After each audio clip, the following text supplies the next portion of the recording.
Dear, I just touched my face. Terry, just so you know, you're not muted right now. I know. Oh, Should I mute? No, now we heard you, so now we know. Unless you have a lot of dogs in your background, then go ahead and mute if you do.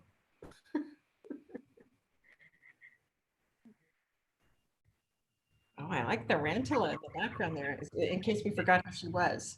And we're now streaming. We are now streaming live on YouTube. Excellent. Thank you so much. Well, welcome everyone to the April 16th, 2020 Ukiah Unified School District Board of Trustee meeting. We are conducting this meeting through Zoom, and we are streaming it live on UUSD's live YouTube channel. Members of the public who wish to address the board during the regular board meeting are asked to please use the UUSD Board of Education meeting telecommuting public comment form prior to the start of the meeting. Many of you have done that, and we have received them. We're ready to read them when the time comes. If you submitted a comment and we don't have a chance to go through getting it to a person to read at the right time, those comments are then forwarded to the board members. So no worries if you didn't get it done before the meeting. If it's not read, rest assured that we will be reading it later on. So we'd like to call this meeting to order and to make sure that we're all working properly here. If Executive Secretary Debbie Ornelas could please do the roll call.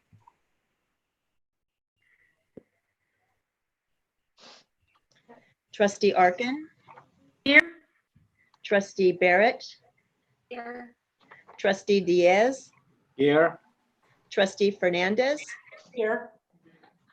Trustee Molgard? Here. Trustee Nelson? Here. Trustee Van Sant? Here.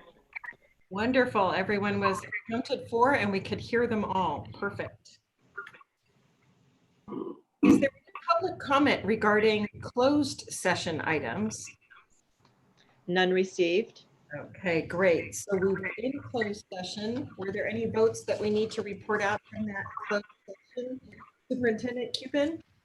Yes, regarding item B7, there was a leave request, a 0.2 FTE leave request for a certificated staff member that was approved. It was moved by Nelson and seconded by Fernandez, and approved roll call vote 7-0. Thank you. We are now kind of reconvening, although most of you didn't realize that we had a closed session meeting, but we're now in open session, and now we'll do the flag salute. Perhaps we could just say this all together. Ready? Begin. I pledge allegiance. I pledge allegiance to the flag of the United States of America And to the republic for which is a nation under God, indivisible, with liberty and justice for all. Okay. Thank you all.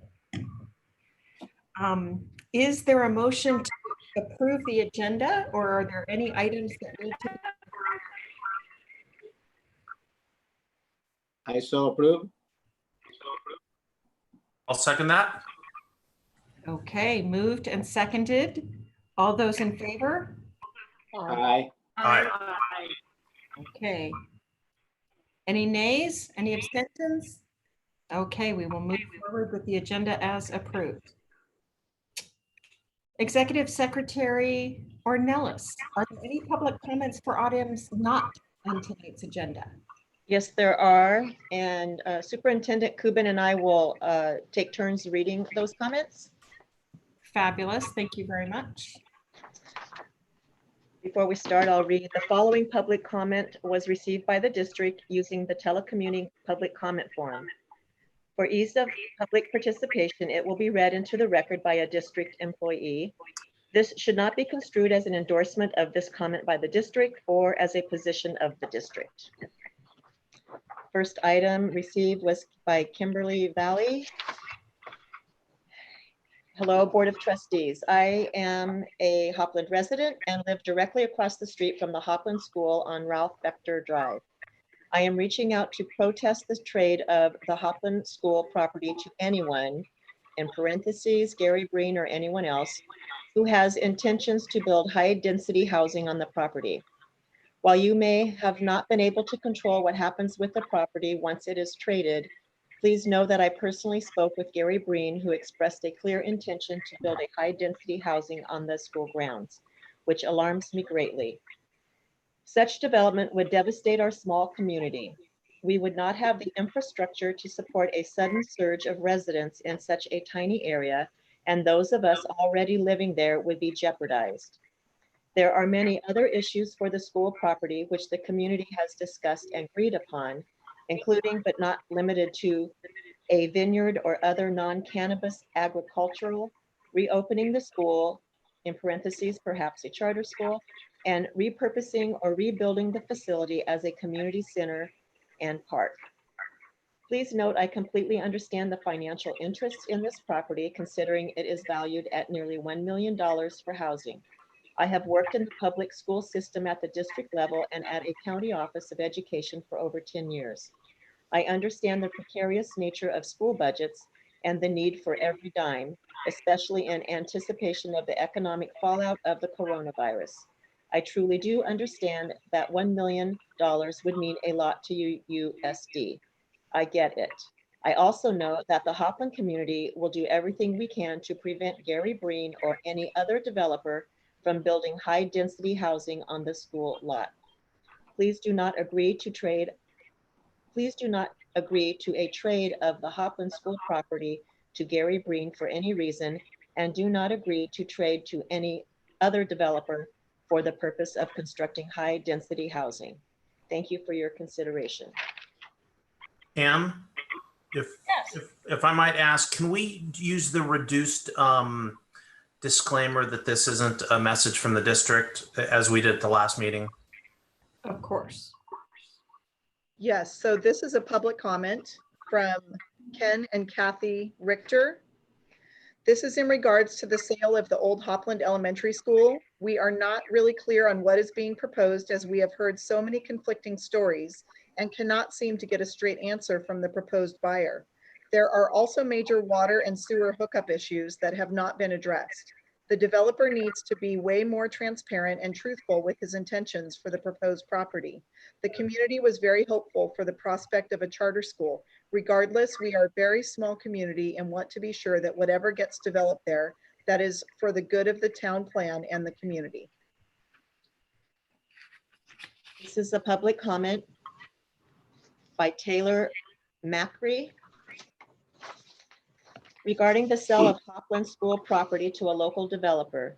This developer has not been forthcoming enough about the real plan for this property. If it is for housing, there is already a huge concern over water availability within our community without an additional populace coming in. We are an extremely small and intimate community. Any project this large should be more transparent to the citizens that it will affect. I believe there should be more information given to the public before any decision is made, especially because other offers have been made to this property in the past, specifically a charter school for local children.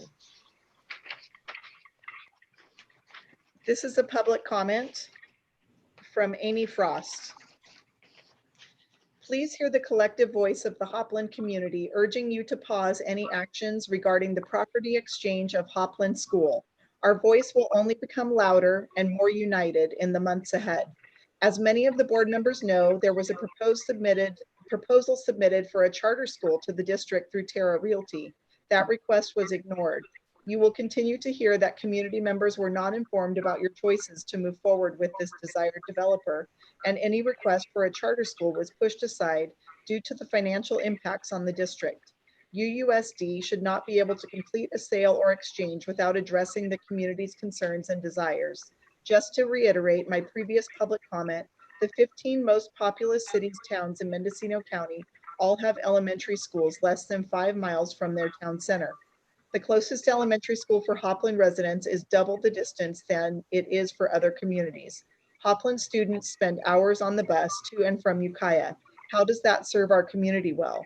Have you ever looked into the impacts that busing these kids has on their performance? The vast majority of us want to see a school return, whether that is through the reopening of a district school or a charter school. We will do the groundwork, get the funding, form the charter, and make this school the heart of our community again. I urge you to work with us. We'll either be working with you or against you to make it happen. That's how passionate we are about seeing this come to fruition. This is a public comment submitted by Leslie Barkley. I have been a member of the Hopland community for 37 years. My children all attended Hopland Elementary, and I proudly taught at Hopland School for 16 years. Closing the school broke not only my heart, but the heart of the community. Hopland School was the center of the community, and without the school, the spirit of our small town has not recovered. Not only do Hopland students spend hours weekly on buses because they have no local school, but the community has lost its central gathering place. In the last year, interest has been steadily growing to bring back some of that community connectedness through starting a charter school. I asked the UUSD board to work with this citizen committee to reopen Hopland School as a charter school if they cannot find it in their hearts to reopen Hopland Elementary as a district elementary school. Without question, maintaining the Hopland School property as a community center for culture and education is the highest and best use of that property.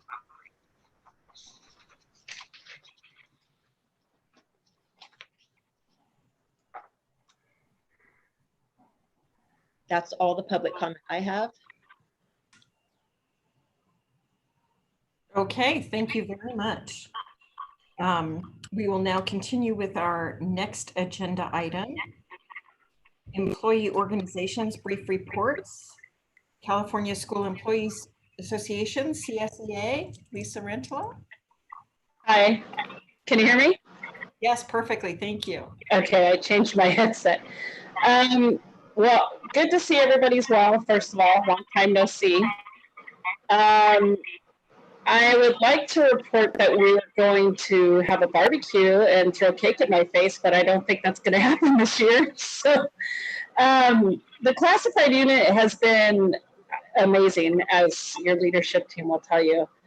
I really am so proud to be a part of Ukiah Unified just because of how every single person has stepped up.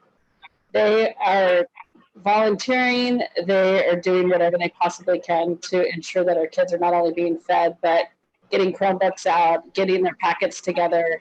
When I went to Grace Hudson yesterday morning, that was seamless, the way they had it set up to pick up the students' materials for the next 4 weeks.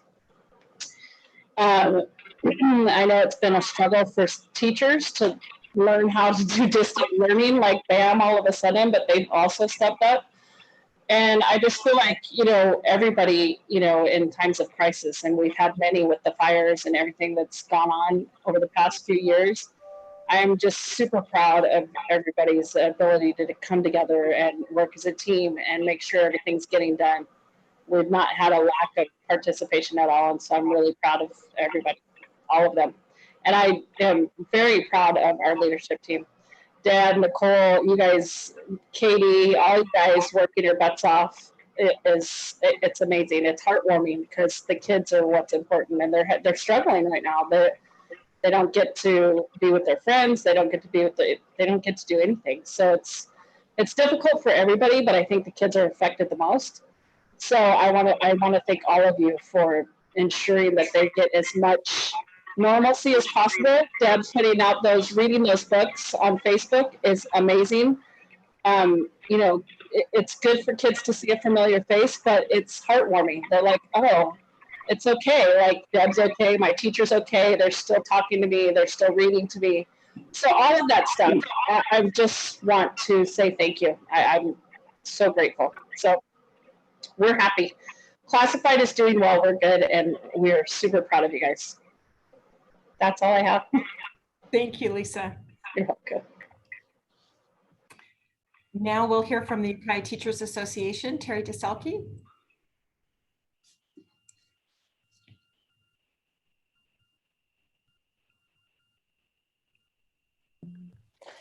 Can you hear me? Yes, perfectly. Thank you. Okay.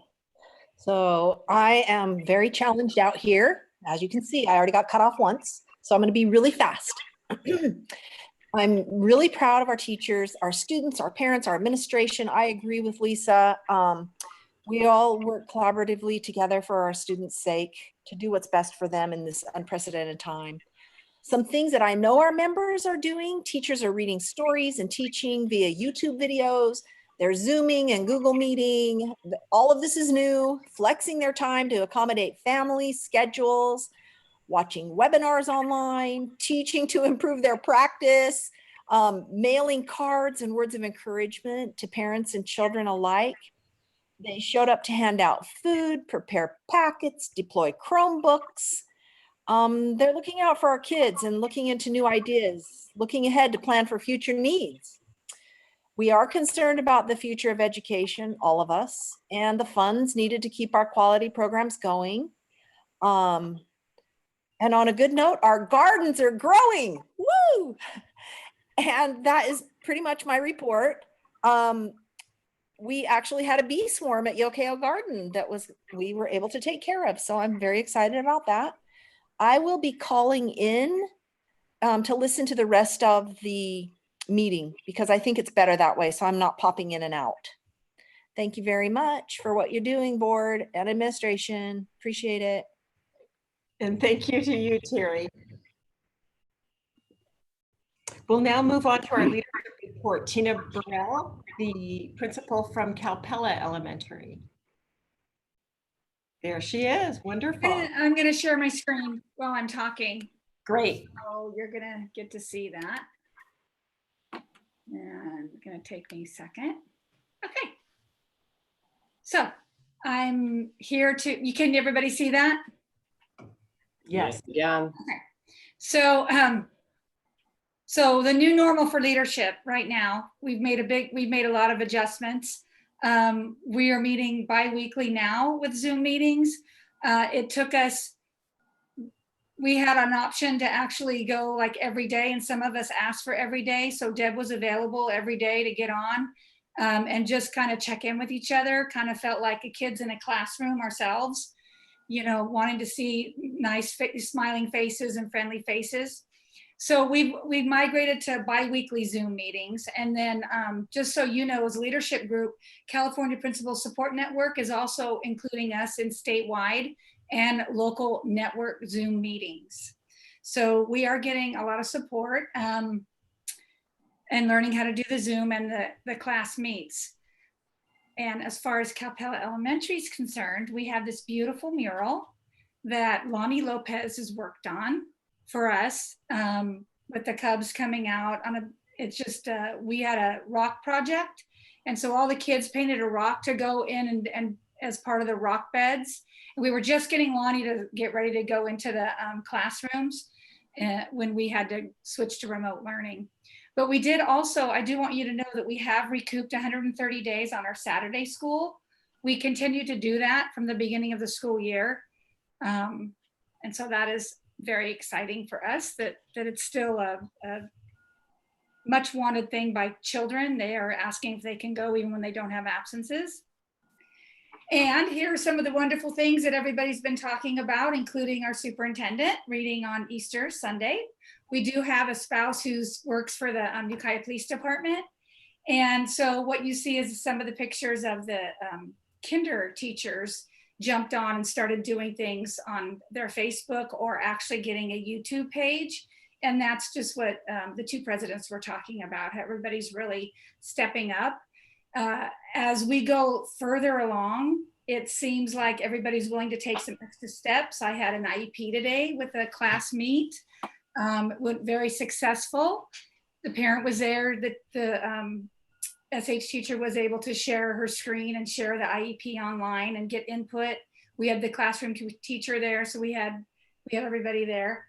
And then recently, yesterday and the day before, this is what our stations look like. We did complete drive-through, drive up so that they didn't get out of the car.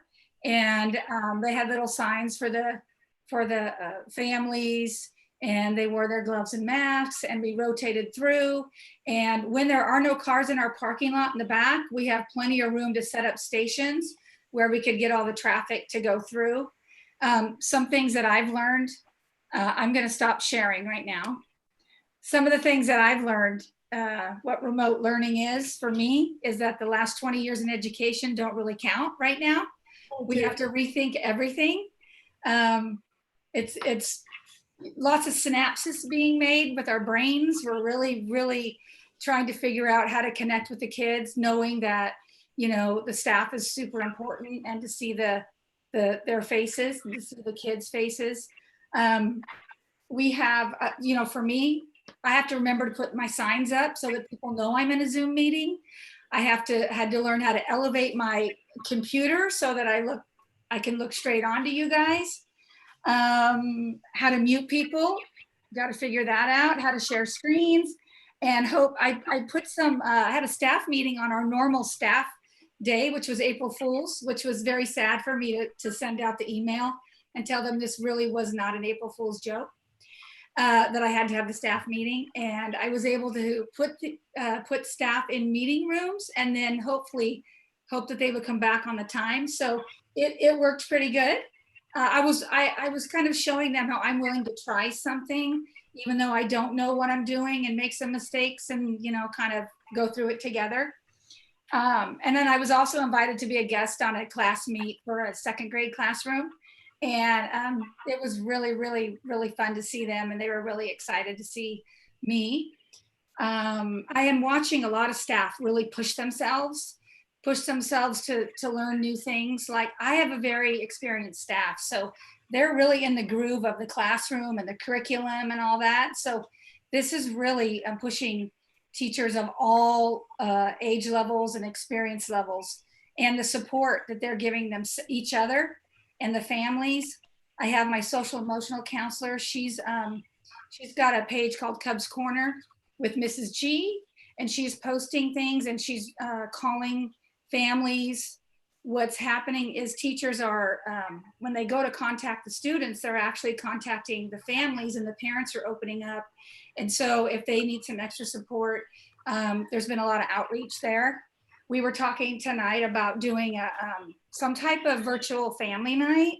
My kinder teachers are having the biggest struggle not seeing their students, because they feed off their energy of the little ones, and they just are they got really emotional when I did a check-in with them about what's the hardest thing for them, and it really was not being able to see them every day. So we're trying to figure out how we can do like a family night and set up a time, and they can get online with the family type of thing. And then also, I think one of the biggest factors is realizing that we know how important relationships are, and as administrators, building relationships. And right now, I have a different way of supporting my staff and having relationships with them, and knowing what's going on at home. If they have students at home that they're trying to support, or they've got family members who are, you know, at a higher risk, you know, that type of thing, being flexible and being able to support that is really important, and making sure that they know that the feeling is that they're healthy and that they're social and emotionally balanced before everything else, you know, that they can be able to give to the students and families. So that's what I have. Thank you, Tina. Any questions? Trustee Fernandez. Not a question, but thank you for sharing all that, because I can tell you I feel really disconnected from what's happening with the teachers and the schools besides my own kids. So I really appreciate hearing what your site has been doing, and it sounds really wonderful. So thank you for sharing all of that. Great work. You're welcome. And what a mural, with the rocks combining right into the rocks of the mural. Stunning, stunning. Yeah, Lonnie's great. He's got great ideas, and he's really easy to work with. So. Right. Now, he was the same artist who did the Dolores Huerta down south, right? Yes. Okay. Any other questions? Okay, we'll let you get back to your sheltering in place, Tina. Thank you so much for hooking up and being with us tonight. Thank you. And our final report for the evening from student advisor, Ava Mortier, who is probably way more adept at doing this technology than any of us. Hi, everyone. I wanted to start off by saying that recently Ukiah High leadership and the specific graduation committee is planning ahead for various school events in case the COVID-19 situation dramatically improves by late June and July. And we've been working with administration on talking about pushing how they're going to be flexible and pushing it back from obviously the assigned date where anything will no longer be possible. We're still hoping to be able to host a modified graduation if it becomes a safe option, because this is, of course, what my fellow senior class is most hoping for during these times. I've also heard that remote learning for my peers at the high school is going as well as it can. By this point, teachers have found the balance of assigning enough work to keep students busy without overloading them that occurred in the beginning. And I can attest to this as well. In each of my classes, we've been doing regular scheduled virtual meetings in order to keep us both motivated from home as well as connected to the classes that we're obviously not seeing every day anymore. And then lastly, in much more exciting news, more and more Ukiah High seniors have announced their commitments to colleges, which are important moments of celebration during this time. And I wanted to share a few of those here just to celebrate them. First, Ella Nelson, Braden Martinez, and Evan San Giacomo are all headed to Cal Poly San Luis Obispo. Anna Featherston and Coco Jimenez are headed to UC Berkeley. Emma Capri is going to Chico State. Sydney McQuarrie is going to University of Tennessee, Knoxville. Emma Fleming has committed to UC Santa Barbara. And I myself have committed to Barnard College of Columbia University. So I just wanted to share those because that's been things that we've all been celebrating even when we're not celebrating in person. Wow. Wonderful, congratulations. Thank you. Very exciting, very exciting. You mentioned at the beginning, Eva, that you were kind of overloaded. Were the teachers just kind of making sure that they were giving you enough so you wouldn't be sitting around without anything to do, or what do you think was going on? I think that they just didn't know how long each thing would take, and just throwing the work at us at the beginning of the week instead of spreading it out, or not understanding how much time like an online lecture will take versus an in-person one. I think things like that have been worked out by this point where it doesn't feel like too much. Mm-hmm. Mm-hmm. Mm-hmm. How often are you meeting like in a Zoom format or in Google Hangout or whatever it might be with your classes? Do you meet daily or no, just as an example? I'm not meeting with anyone student daily. I meet specifically for my math class, we meet twice a week. Most of my other classes, it's like a scheduled one time a week meeting with our entire class. And then additionally, most of my teachers also require a weekly individual check-in. So they'll host office hours where you have to go on there and talk specifically about how you're doing emotionally and academically, just so they know you're still keeping up with the work and you don't have to say that in front of the class at, the larger meetings. Yeah, that's always fun talking about your anxieties with people on the screen. Yeah, lovely. That's great. Any other questions for Eva? All right, round of applause. Barnard, that's fabulous. Thank you. Okay. All right, next we get into our educational program, B1, Ukiah Unified 2023 Strategic Plan LCAP. Just a quick intro for the board. We talked about this at the last meeting, and the board asked that and just some history for the audience, because I know people are watching this who haven't been part of our last meetings or have, and a reminder to the public, we have all the attachments attached. We're not going to show them on every agenda, but feel free to go to our website and our board agenda to look at all of the attachments that we're referencing. But we tonight wanted to get some direction from the board on a few things. And just in my own statewide meetings, I'm really proud of our progress on our strategic plan and LCAP. We began our journey to redesign our plan way back in November, which feels like a lifetime ago at this point. And we had a great process with 46 people involved in a 2.5-day workshop with the amazing Steve Zweiback. And then had ongoing meetings afterwards, got intensive feedback from our staff. And we have consulted with every group except for our DLAC, which we're doing next week. And then yesterday I had the pleasure of getting on a Zoom with some of our Ukiah High School students. And next week I will be doing some more of that with South Valley and also some more Ukiah High Mesa students. So I'm looking forward to that. It's joyful seeing kids. So we're making really good progress on our plan, and the board was able to see our plan last week. And we wanted to, I have 2 screens going right now and I'm trying to get this item up.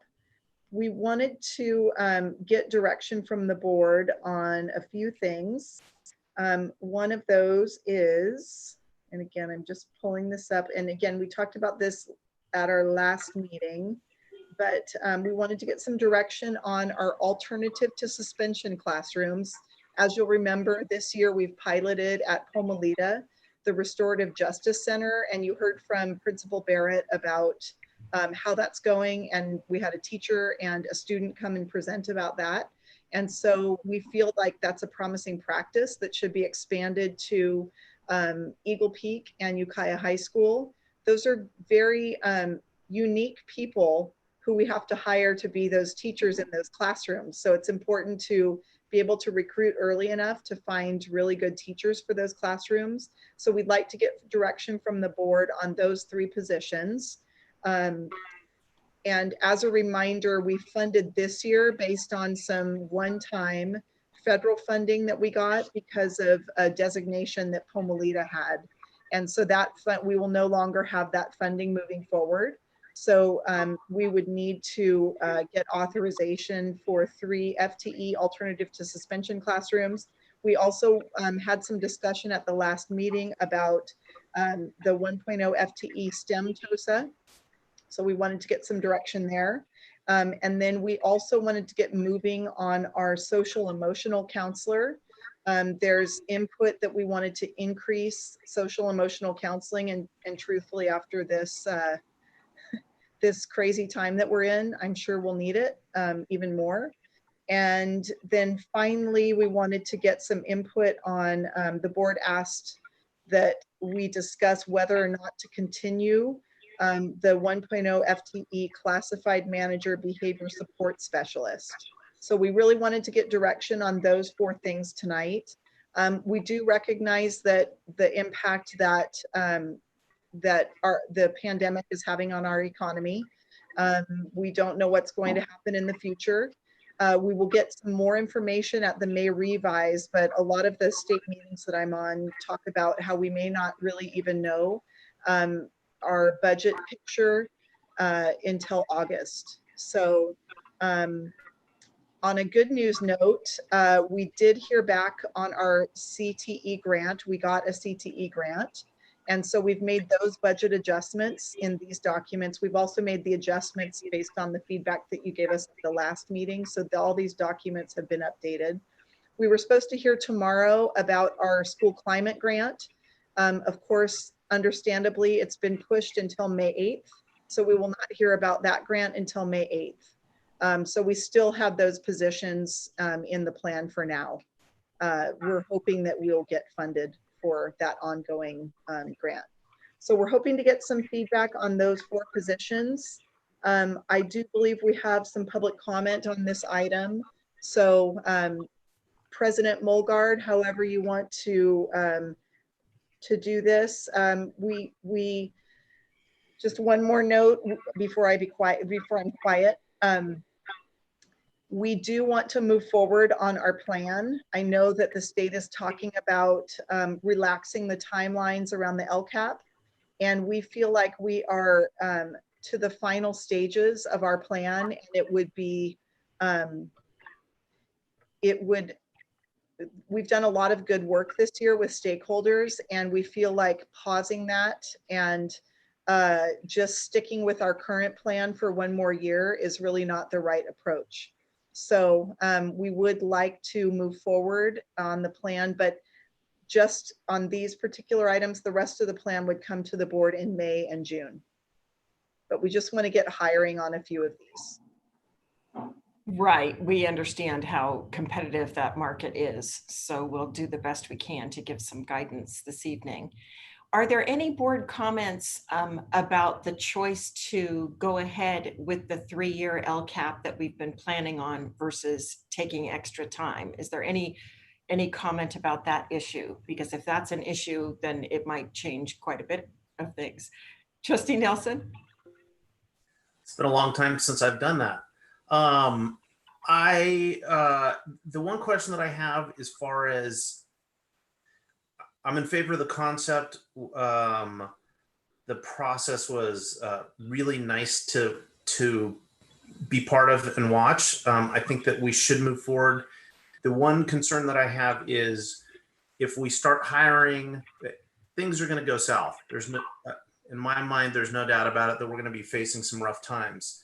The question I have is how fast can we pivot if we hire a new, and I'm just hypothetically, if we hire a new kazoo player, how fast can we make the real hard decision of terminating that position or that program so that we're financially the best we can be?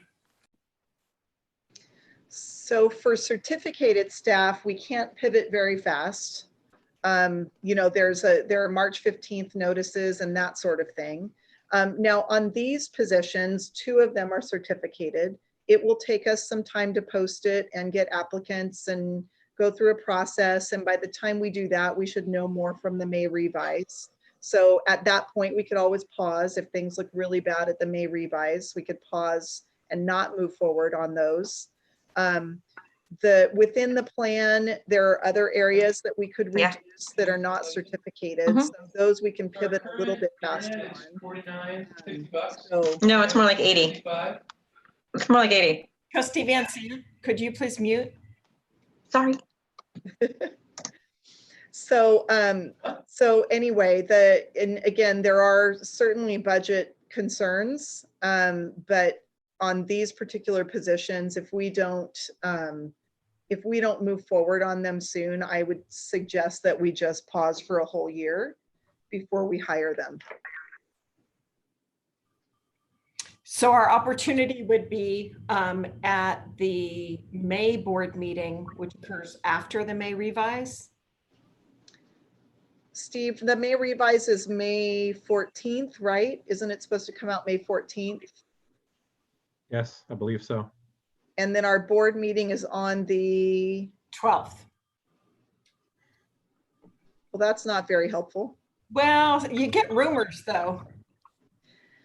You know, the board could tell us to move forward on these pending the May revise. And, you know, if it looks bad, we can just know that we need to pull the plug. When are the offers actually made?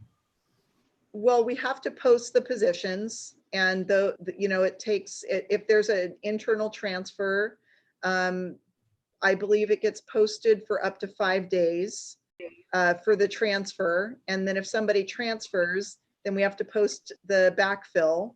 And then we post it out usually 3 weeks. So we're looking at like a good solid month,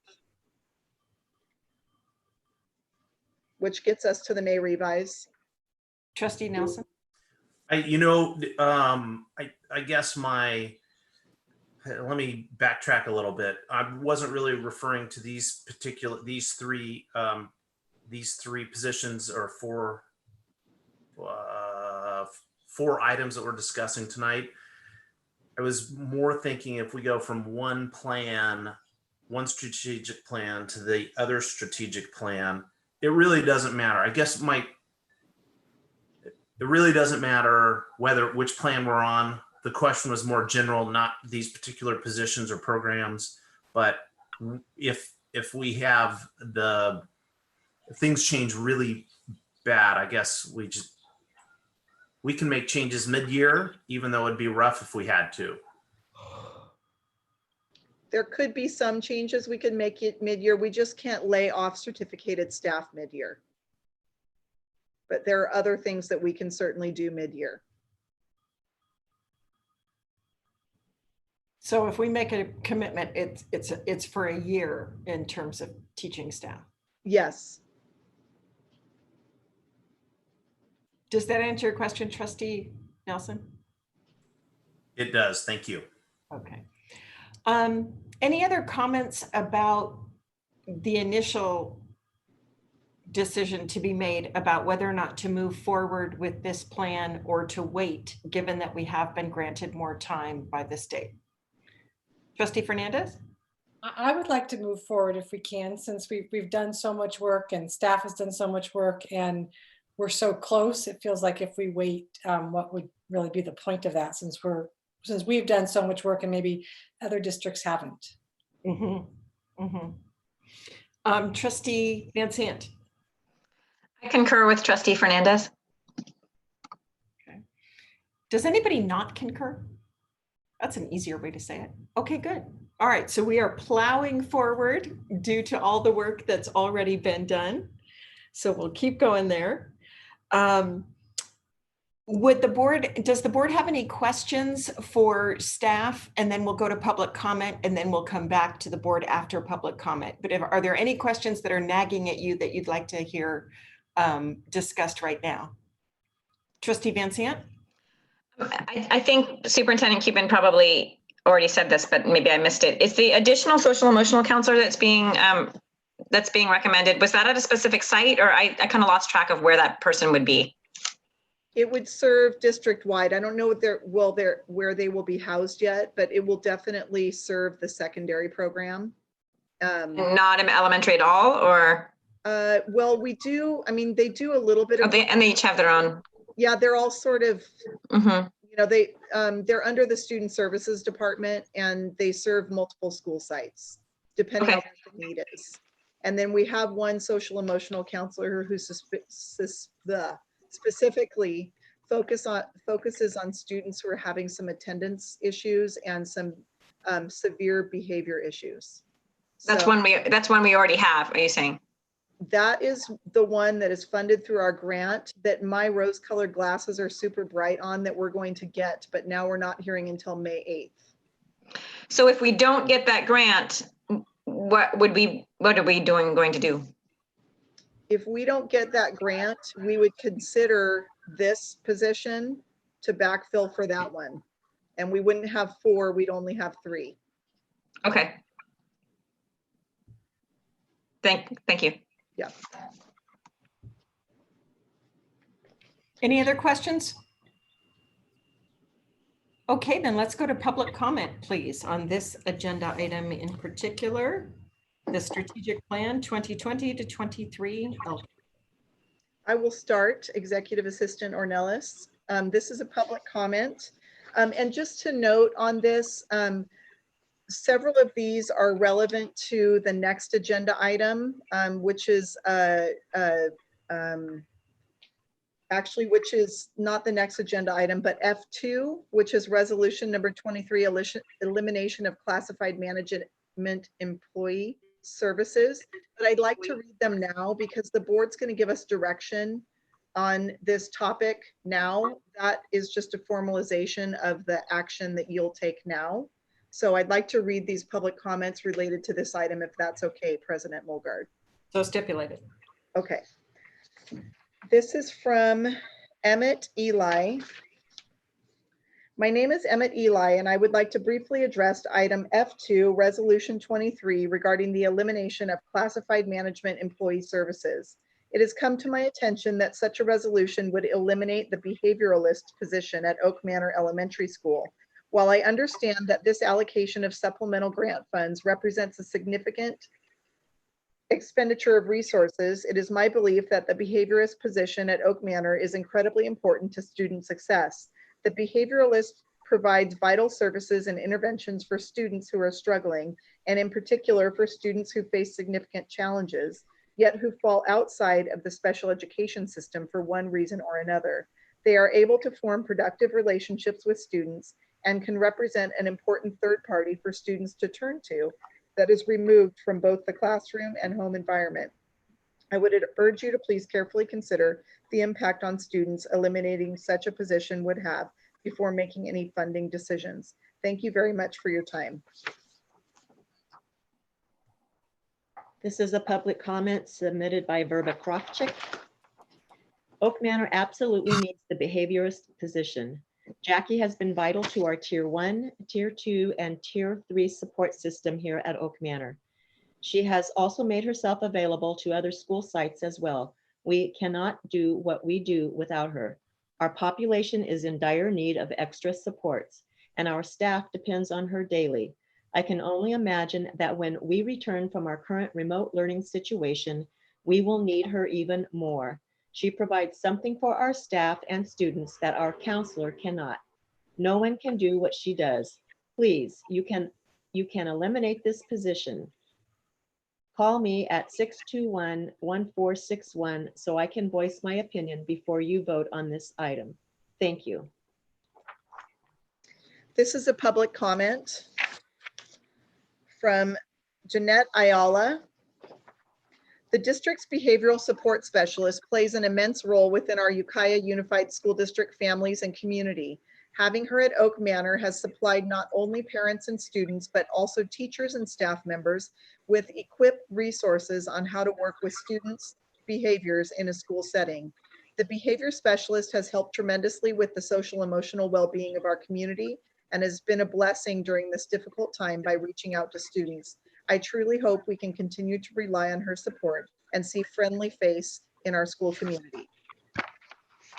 This is a public comment submitted by Diane Yanez. Oak Manor Elementary Behavior Specialist Jackie Hertz is an essential asset to our staff. She is instrumental in supporting our students, teachers, and parents. Her guidance and direction has made a significant difference in our students' ability to be calm, mindful, and responsible for their behavior. I have worked with Jackie on several occasions regarding specific students' social and emotional behaviors and have seen remarkable positive results.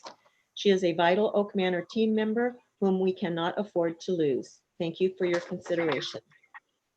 This is a public comment from Christina Webb. I am a second-year teacher. The behavior support at my school site has gone above and beyond to help my students and I. I may not have continued teaching without her mentorship and willingness to provide support for the unique emotional needs of my kids. A new teacher requires many people to help support them during their very successful first years of teaching, very stressful first years of teaching. I found that mentorship in Jackie Herz's professional and invested support.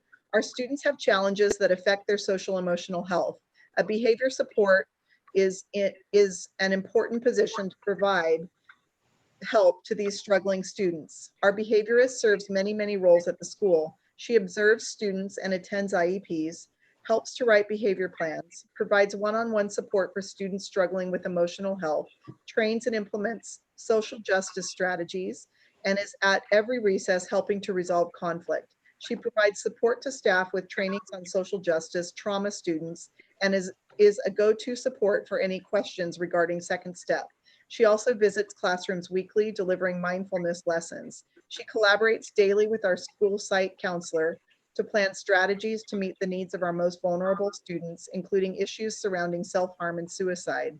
She also provides services to other school sites and is available to staff there as well. Our behaviorist is very responsive to teacher needs and counsels with them to come up with an individualized strategies to support each student. Her role is vital to the continued success of our school and its students who grow so much every day from the individuals who are rooting for them. Jackie is, for many students, their one trusted adult due to all the work and love she provides for them. As we move forward into unprecedented times, our students are going to need even more support than ever before. This does not feel like an appropriate time to remove the behavior support from our school community. Our students will be devastated and at higher risk of their emotional health and academic success being negatively impacted. The behavior support is not just important, it is a critically vital piece of our powerful support network. This is a public comment submitted by Sara Amato. Good evening, school board members. Thank you for listening to this comment with an open, empathetic, and compassionate mind for our students' overall emotional academic success. A large number of Oak Manor Elementary students live in a community that is socioeconomically disadvantaged. The crime that exists in the neighborhood happens mostly at night, and it's sad to say, but the truth is that the children have seen a lot more than they should at their young age. They've told me of stories of witnessing crimes, watching people get arrested, and seeing people die. You can only imagine the repercussions of all this crime, poverty, and violence can do to a very young mind. When young children are exposed to these situations and circumstances day in and day out of most of their lives, they more often act out behaviorally because they don't have the skills and strategies needed to deal with their emotions. The behavior specialist position at Oak Manor Elementary is vital to our school for the overall student body's emotional and academic success. The position provides support to the classroom teachers, teaches students strategies for coping with trauma, and supports the families that are dealing with behaviors associated with trauma. Please try to imagine yourself being a student in a class where 3 to 7 of your classmates are constantly interrupting because of their undeveloped social emotional skills and behaviors. It would be very hard for you to concentrate on your own studies and imagine what the students are suffering from displaying those behaviors are getting out of the school lessons. Now, please imagine how the current COVID-19 situation is impacting our young students. The position is needed now more than ever. Again, the behavior support position is crucial to all of our students' success, not just the students that suffer from trauma. I personally have seen the success and positive results that the behavior support position has provided for our students, families, and staff. It has made a major impact on the overall students' emotional and academic success each school year. If I had more time, I could list numerous examples of how this position has positively impacted the students at Oak Manor Elementary, but unfortunately, I am out of time. Please do not eliminate this vital behavior support position. This is a public comment from Jackie Hertz. I appreciate the board considering comments about the behavior support specialist position. It has been my privilege to work for the Ukiah Unified School District in this role for the last 3 years. My colleagues at Oak Manor have described many of the duties I complete in this position on a regular basis, and in the interest of time, I will not repeat them. One item Oak Manor staff would not have information about is my work at other Ukiah Unified Schools. I have responded to all requests for behavior support services from principals at other sites. I've been able to bring a distinctive perspective to discussions regarding how to support students with challenging behaviors. Additionally, I participated in the QPR suicide prevention training and led a QPR training with a colleague at Ukiah High School. I assure the board that the work done in this position is crucial and supportive to students and staff alike. Again, my gratitude for your consideration. This is a public comment submitted by Adam Lane. I would like to comment on a few concerns I have heard about the math STEM TOSA job. First, I heard the board praise the adult school and ask how they could better support them in the future. And the main feedback from the presenter was increased support for parent workshops, assisting with parents better helping students learn at home, especially in the district focus area of math. One aspect of the math STEM TOSA job was already discussed as possible math-related Common Core workshops, and that seems to be a brilliant place to add in some collaboration and overlap some existing adult education goals with what has already been discussed with this position. Second, a main concern brought up was to prioritize focus on remedial math support, which is also in the proposed budget to the tune of roughly $400,000 a year. Goal 1, math, first line. Because when going through these meetings in the math budget subgroup, we also realized how important a piece that would be to meet elementary math goals. This position isn't taking away from funding for that goal, but to meet other areas and needs. Finally, quoting directly from the UUSD vision statement, several elementary teachers, parentheses, and STEM magnet school teachers have spoken about the joy of learning seen when STEM activities are given in classrooms. Parent nights and workshops can be included under the bullet points of engaging parents and community members as partners. You also can't spell STEM without the T in technology proficiency. And finally, embracing change and taking risks. The 21st century has brought about change in the form of a STEM-focused world. Just look around at the last month and all the science of COVID-19 studies, technology like Zoom meetings and distance learning, engineering shifting our supply chains to cope with demand, and math of all those curves we want to flatten. The math STEM position is a risk worth taking. That's all the public comment I have. Okay, then, thank you. Thank you to all of you who wrote in. I'm sorry we couldn't see your faces as you were talking. Thank you for reading those public comments. Now to the board, comments about any of the 4 items that staff would like direction on.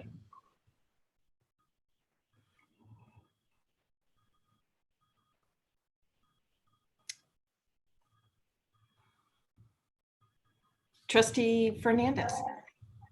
So about the behavioralist at Oak Manor, I feel somewhat conflicted about this. I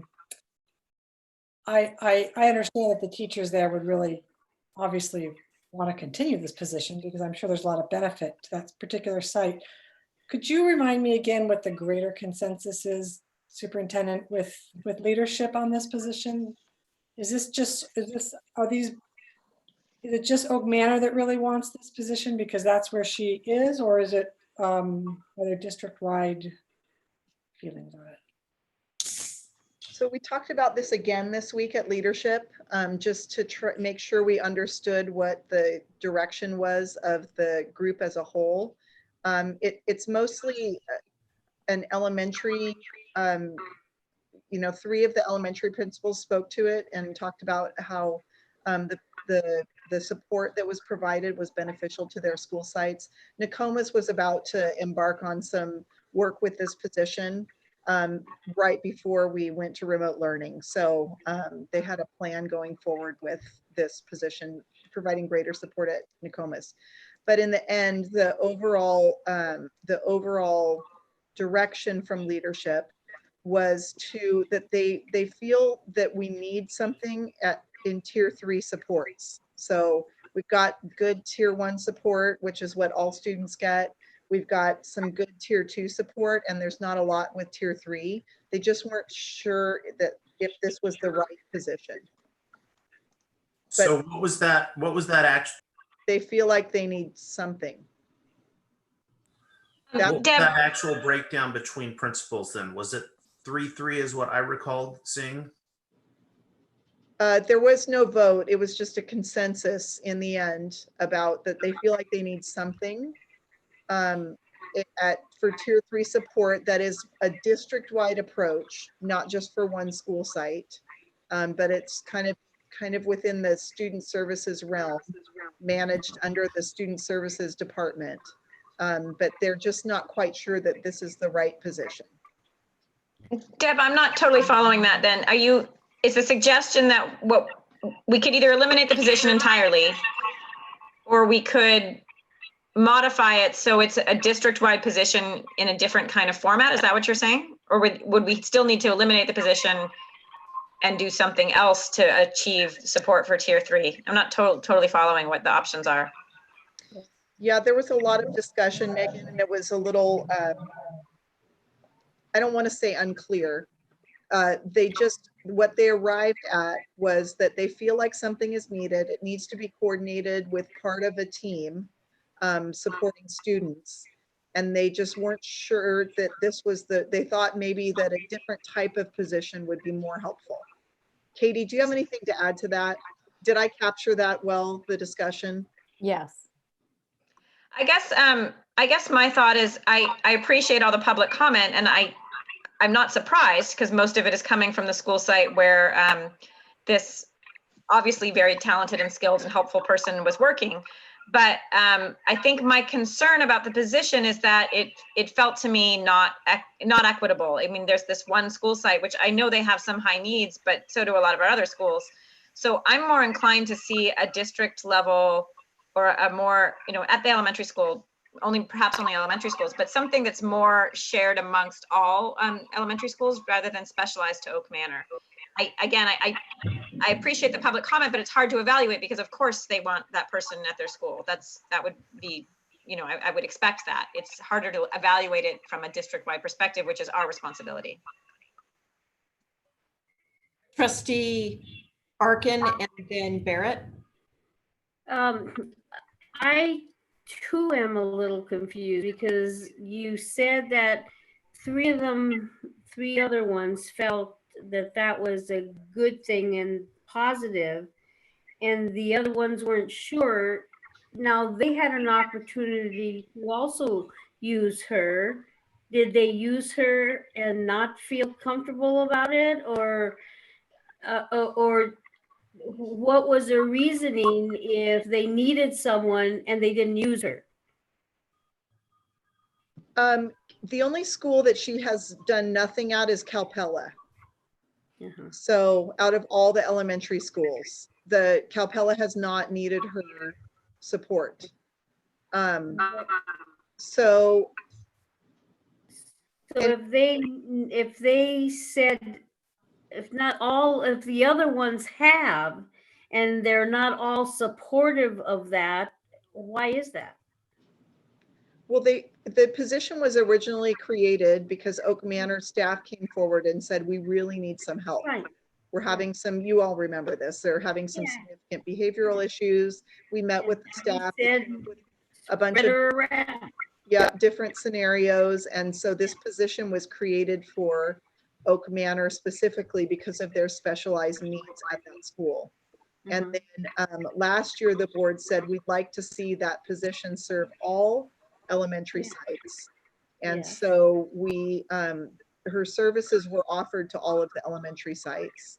And she's done work at most of the elementary sites.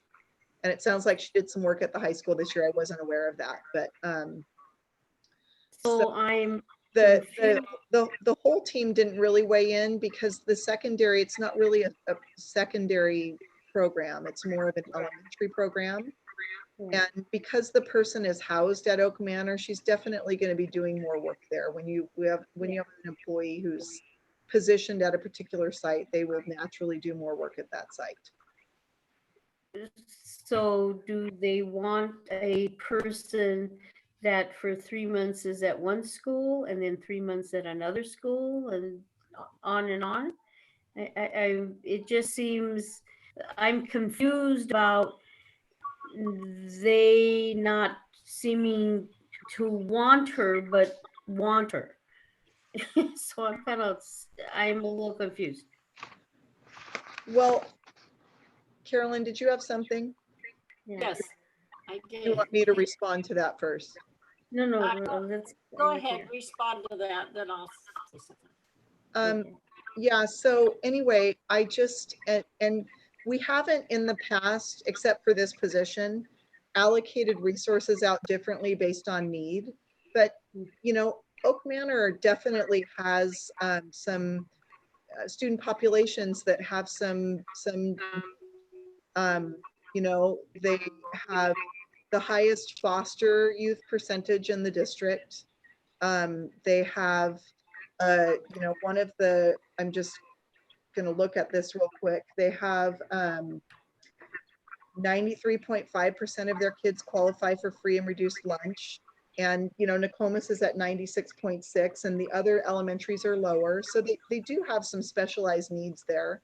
We just haven't necessarily, except for this position, allocated additional resources out to schools based on their student populations with specialized needs.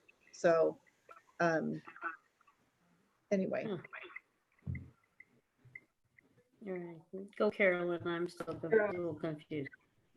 Okay, well, first of all, I do appreciate the Oak Manor staff comments, and I appreciate the special needs of their school. However, I think you could make a case for all schools having some special needs, especially Nokomis, who's very much like theirs demographically.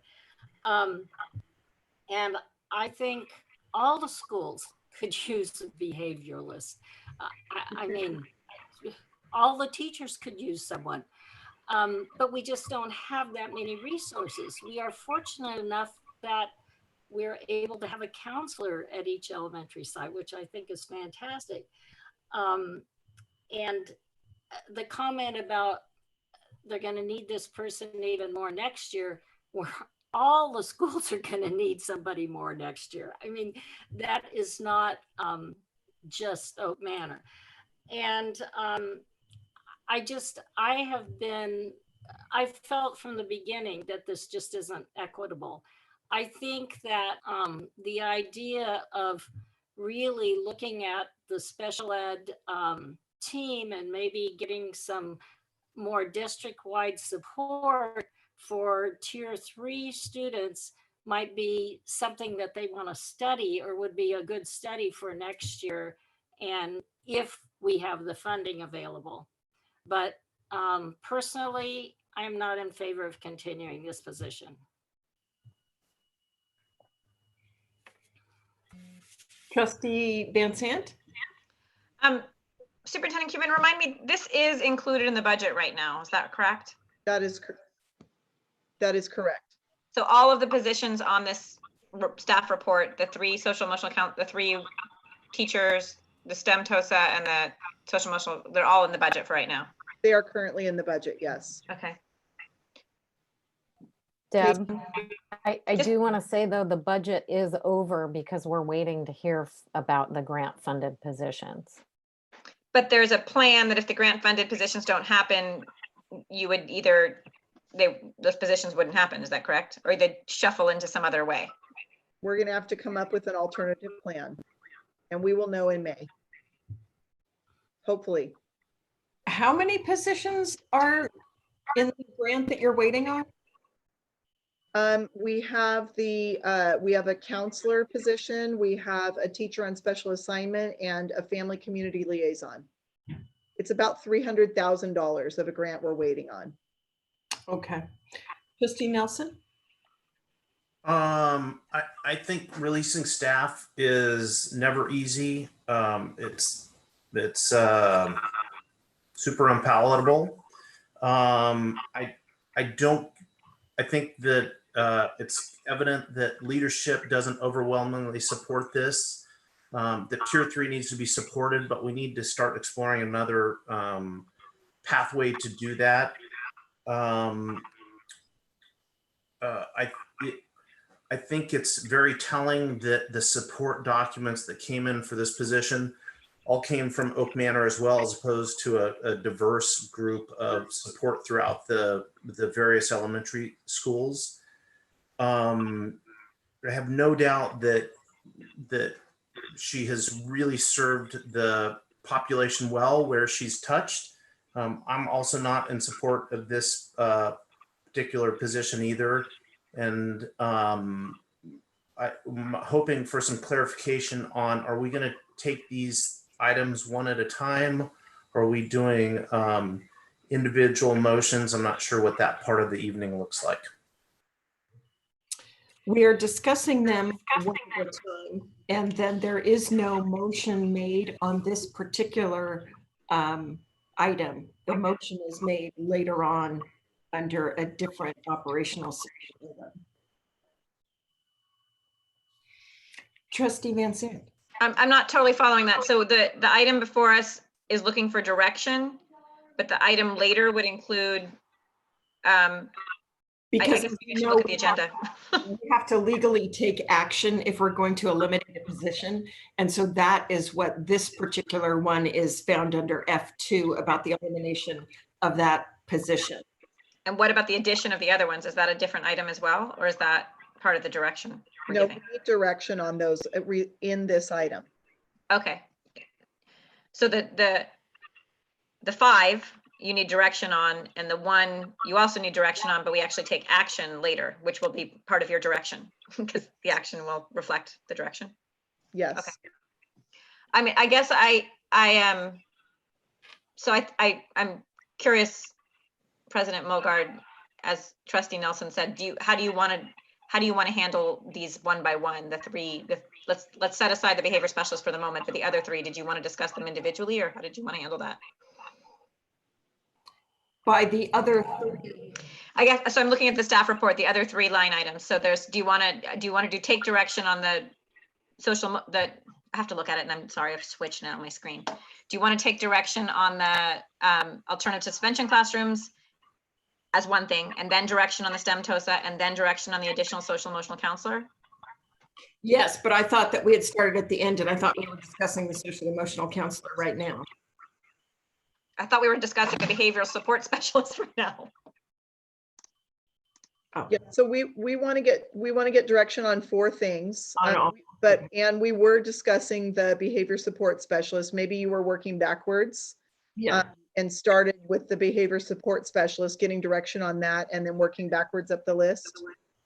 That's what, yeah, but that's okay. It doesn't matter. I guess, I don't know that we can put it to bed, but we should at least see if there's any other comments for the behavior support specialist before we go on to something else, I would hope. I guess, I mean, I'll make my opinion known at the vote, but for now, this year, I am comfortable with the behavior support specialist for another year. I'm concerned about it being too concentrated at Oak Manor. So like the other trustees have mentioned, it to me would feel more comfortable to have maybe much more explicit direction that this needs to serve the highest need kids elementary school on all elementary schools. But I'm comfortable with it for another year. Okay.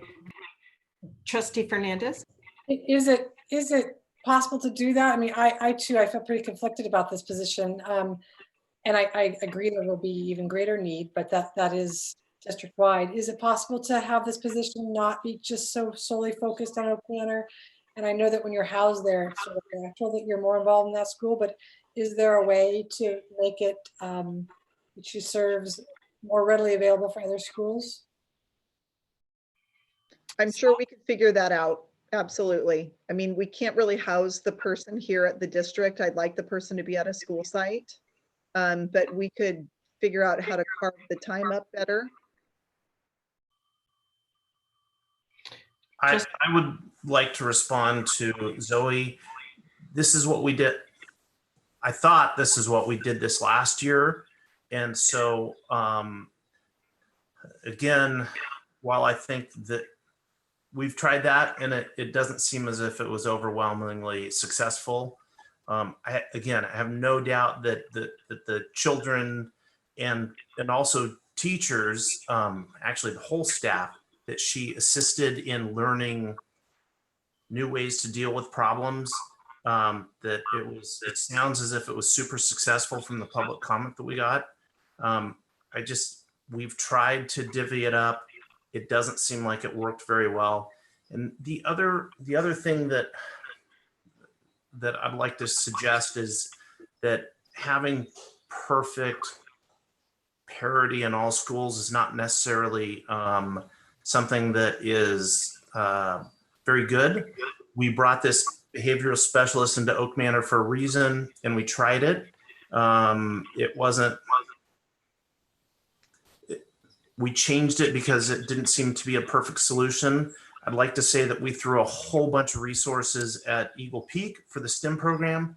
We didn't do the same exact allocation to Pomalita. I think it's okay that we have different, I think it's sharp as business owners, which is the way I look at the district, that we strategically spend our money. With this particular position, and I know I've already said it, I'm not in support of keeping it. It's super hard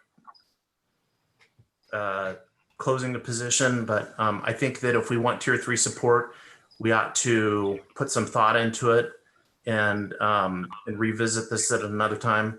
And finally, I'll close with. Oh, you muted yourself. Oh, sorry. I'm not sure how far how long I was blabbing. Thank you, Zoe. No, and finally, you'll close with. Thank you. Oh, good. I was right there. I was so close, and then I got with my finger. We financially, we are going to be looking at a very different world in California and probably the whole entire world, because this isn't a highly supported position throughout the district. I think that we need to be very precise about the way we spend money, even though it's difficult to terminate a position.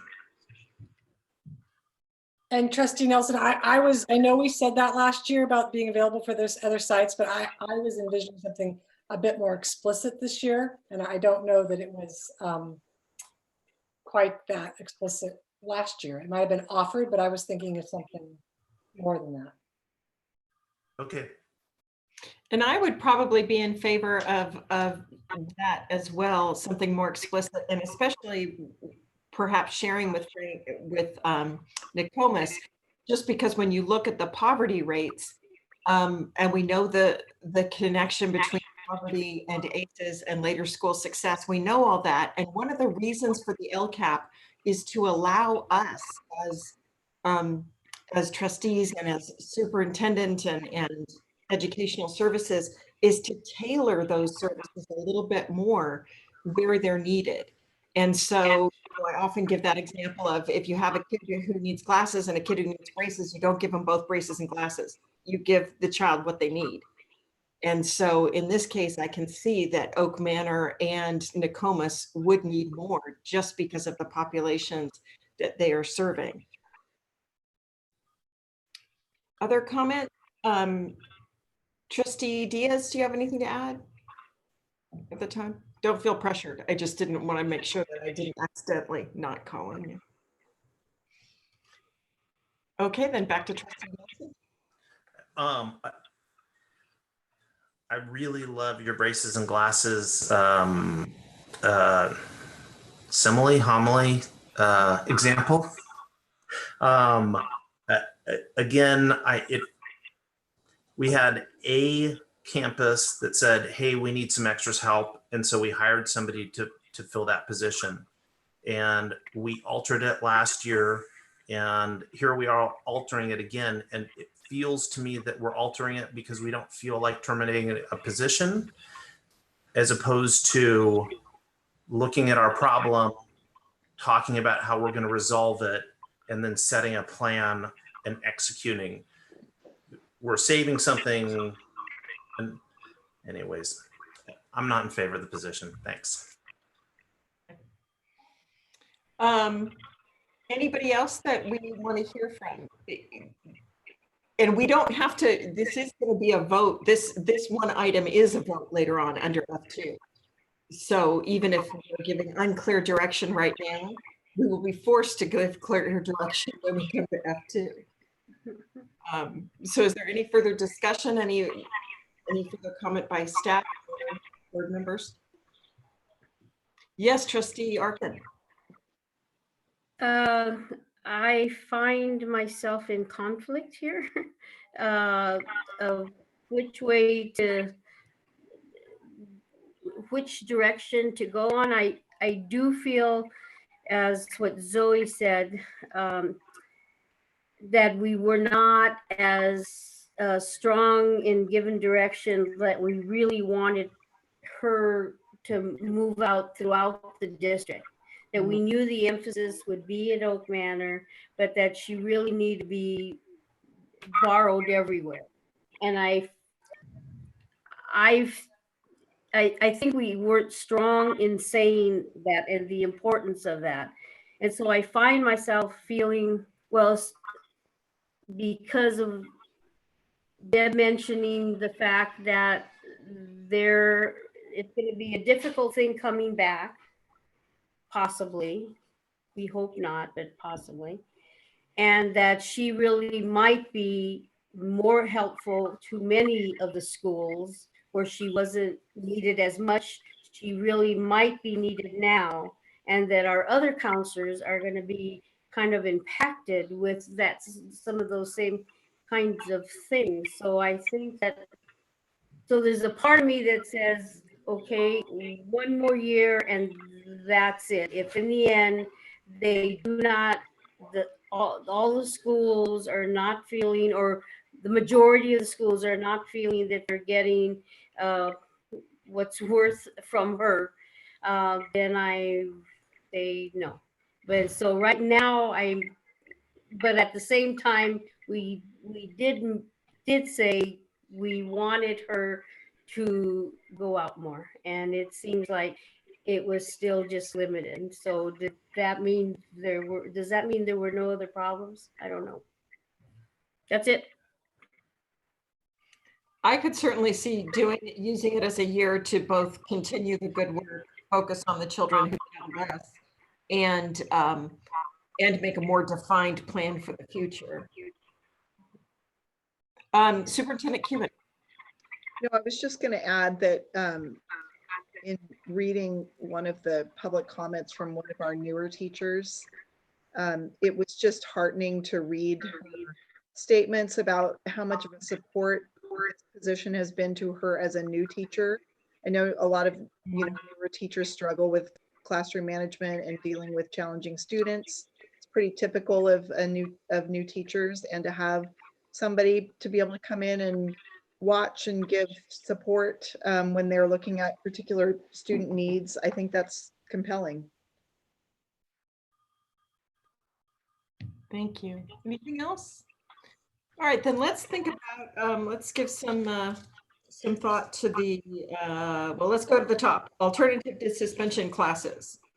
President Mulgard, I believe Trustee Barrett had something to say, but. I'm very sorry. Thank you for pointing that out. I just had to respond to what Deb said about helpful to new teachers. Well, then she could have been helpful to all new teachers. You know, I just have a problem with singling out one position at one school. It just doesn't seem right to me. That's it. Thank you. Are there any staff who would like to add to the written report about the alternative to suspension classes? No, I'll just say that we've had a presentation on what this looks like at Pomalita. We hope to expand it, and we need to get on the hiring of it.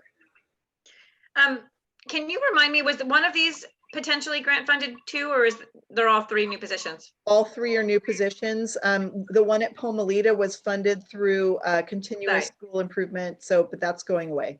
Okay, thanks. And the only way to get that money back again is to do very poorly with our data, and we're not. So anyway, sorry. One of those. Trustee Fernandez, then Trustee Nelson.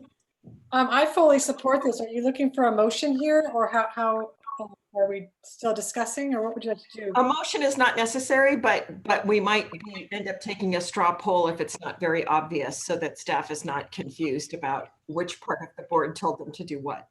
Always a lovely position for staff. I would fully support this. Thank you. Any other comments? Trustee Nelson.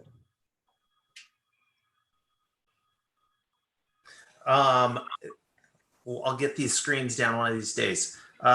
It was a really exciting program that Pomalita again spearheaded something new and different. I know we did it at a time because we weren't doing so well, and as the superintendent pointed out, we do not want to go back there. So I'm in support of that as well. I am super excited about trying this out, and I think we ought to give it a run for its money for several years, and if it doesn't work, then we pivot and we dump it and we try something else. But it seemed like kind of something awesome that Pomalita did.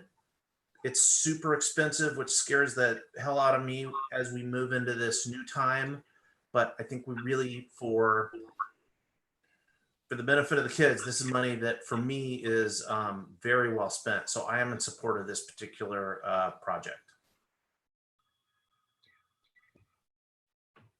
Other trustees? I would just add that in terms of the cost, one of the things we asked for at the last meeting was more cost benefit analysis of if it's an alternative to suspension, does it pay for itself?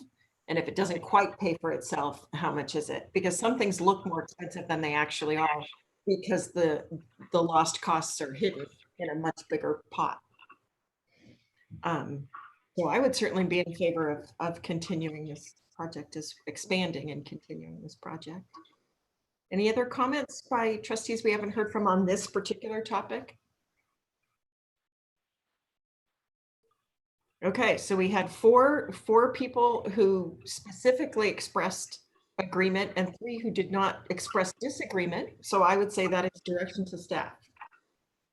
The STEM item, can you refresh our memory a little bit about that? Yes, in the plan, it's proposed to add a STEM teacher on special assignment. We talked a bit at the last meeting about the how it would specifically support math and math transitions, and also would continue to help us innovate in the area of STEM through competitions and hosting science Olympiads here, and keep supporting our teams that are out there competing throughout the state, robotics teams, etc., and would help us with articulation of STEM throughout our district. So that is what this position is. And as we talked about last time,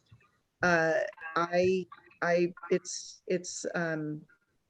a way that I think we can be innovative and meet the needs of a particular group of students. And I certainly support it, even though I am concerned about the budget and the ability to fill it. So. Okay. Trustee Larkin? Yes, I really like this this idea. I think in the end that there's a lot of new stuff coming up, a lot of STEM money coming through, and I think you'll be very busy doing all kinds of goodies, running for contracts, for trying to get things from STEM. And so I think we need it.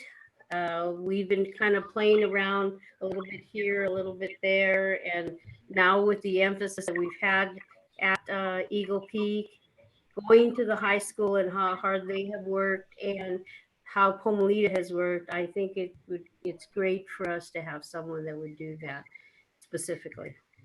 I'm for it. All right. Trustee Van Sant? I'm also in support of this position. I actually think that the current environment we're in, with maybe having one good year ahead of us, but not so much sure after that, actually makes me feel more inclined to support this position, because I don't know how many more opportunities we're going to have to go beyond just core basic teaching. And I'd like the opportunity in this last year, maybe before everything gets really grim, to have that kind of extra support for STEM. I'm also particularly thinking if we have to move into phases of remote learning next year, having this kind of specialist, I would expect to be really helpful in that environment of helping newer teachers, less experienced teachers in math and science do some really quality remote learning. So I guess I'm thinking, hopefully that won't happen, but I'm starting to see that these outside of the classroom teachers should be extremely helpful. I hope that's how they're being used right now, actually, to support the remote learning for those who are newer teachers just trying to figure out what's going on. So I'm supportive of this position right now. Okay. Thank you, Trustee Fernandez. I support this position as well. Succinct. Okay. Trustee Nelson. Deb, in your description, I just wanted to confirm that this position would also support math, which is one of our targets for the next year. Is that correct? That is correct. I'm in support of this position. It makes me a little nervous because I appreciate Carolyn's strong background in education. And the last time we spoke, I recall that she wasn't really excited about this, but she's going to have to convince me a little bit more. But I think that we ought to push forward with this particular program.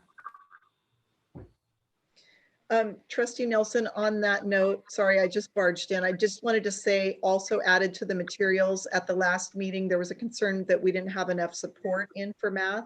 It was just funded out of a different budget. So included in your budget materials this time are those categorical funds that are also supporting, math leads at each school site and additional math support. So you can see it in the green section on the budget. I think it's green. All right, thank you. I missed that. Thanks for pointing it out. I'll go review it. Trustee Barrett? Yes, I just don't want to lose our focus on math. I just think, STEM is great. If we're talking the science more and the robotics and those kind of things, I'm not saying we shouldn't be doing those things at our middle and high school, but I just feel so strongly that we decided on a focus on math and remedial math. Our scores were so low this last year. Next year, I don't even want to think about what they're going to look like with all the math we're missing. I just think it's critical that we don't lose that focus. And also, it just feels to me like 2 science doses. Sorry about that. No, maybe we could have, Katie, could you respond to that? So the current science TOSA is going to be, finishing out the last year of the adoption, providing professional development, making sure that that transitions well. And then this position, we are around the mathematics. One of the areas that we've gotten lots of feedback on is the transition between 4, 5, 6, and then transition from middle to high.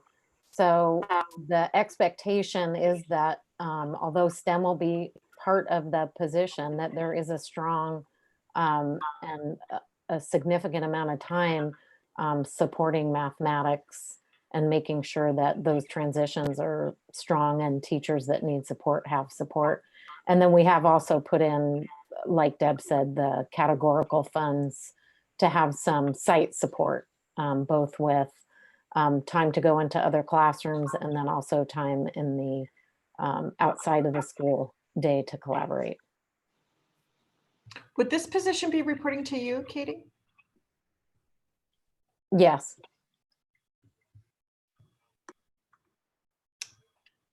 Trustees, are there comments, questions?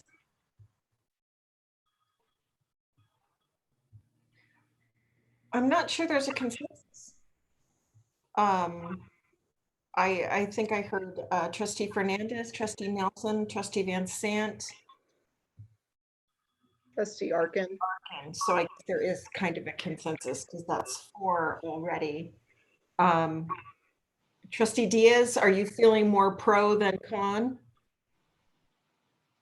Yes, more pro than con. Okay, so I'm feeling more pro than con as well.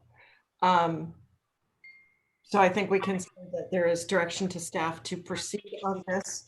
I think that I also heard to proceed on this, be very careful not to overestimate the importance of STEM at the expense of math.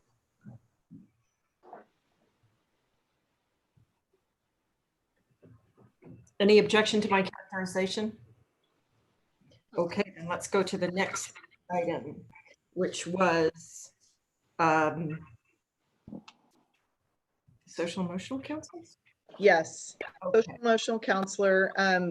We have added social emotional counseling over the years, and every year it is what students bring up to me that they need more of. And every year we ask our staff in the staff survey, are the social emotional counseling services adequate? And although we've added more services, that continues to not, staff still feels like there needs to be more. So we are recommending that we add another social emotional counselor, but also knowing, as Trustee Van Sant pointed out, that if we don't get this grant that we should know about by May 8th, it will just simply backfill what we have. We're hoping for 4. We currently have 3. If we don't get the grant, we'll stay with 3. And where are they located right now? They're primarily serving our secondary schools, and they're housed at various secondary schools. Katie, does that capture it accurately? Yes, the positions are all at secondary. Of course, though, when we have a issue or a crisis, they help out at elementaries if needed, which they have done before and has been very helpful. I support this position. I support this position. I support the position. I do support it as well. Okay. Trustee Nelson? I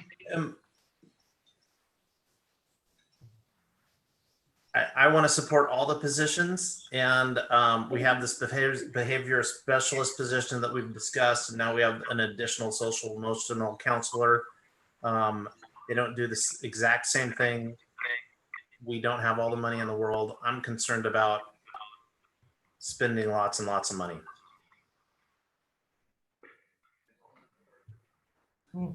I guess I said almost nothing there. I'm concerned about money. I really appreciate how I'm feeling about our current, the crisis that we're enduring. So I really appreciate how important it is going to be to support these kids.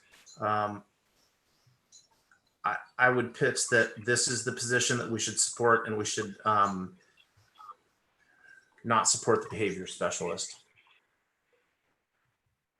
Okay. This is for how long, you guys? Yeah, how long? We would put it in the plan for 3 years. Oh. So it's in the upcoming LCAP. Yep. Right. Just Berniedez? But if we have some significant budget troubles ahead, we're gonna have to take a look at everything. Correct? Absolutely. Yep. Definitely, we'll be looking at everything. Did I cut you off, Trustee Arkin, or did you have something else you wanted to say? You did not cut me off. Okay. That was it. Thank you. Okay. I just, if you don't mind, President Milgaard, I think I wanted to just take a second to just share with my colleagues my thinking, which may or may not influence you at all. But having been through one other downturn now 8 years ago, maybe, whenever it was, there was some pretty rough times.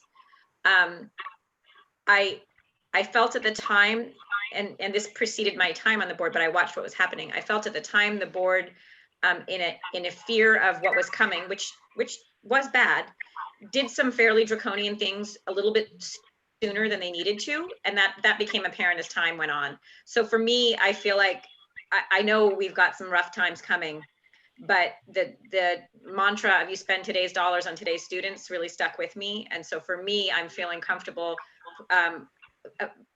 putting in positions that, Tyler, I know we may be cutting in a year. I mean, I think that's quite likely.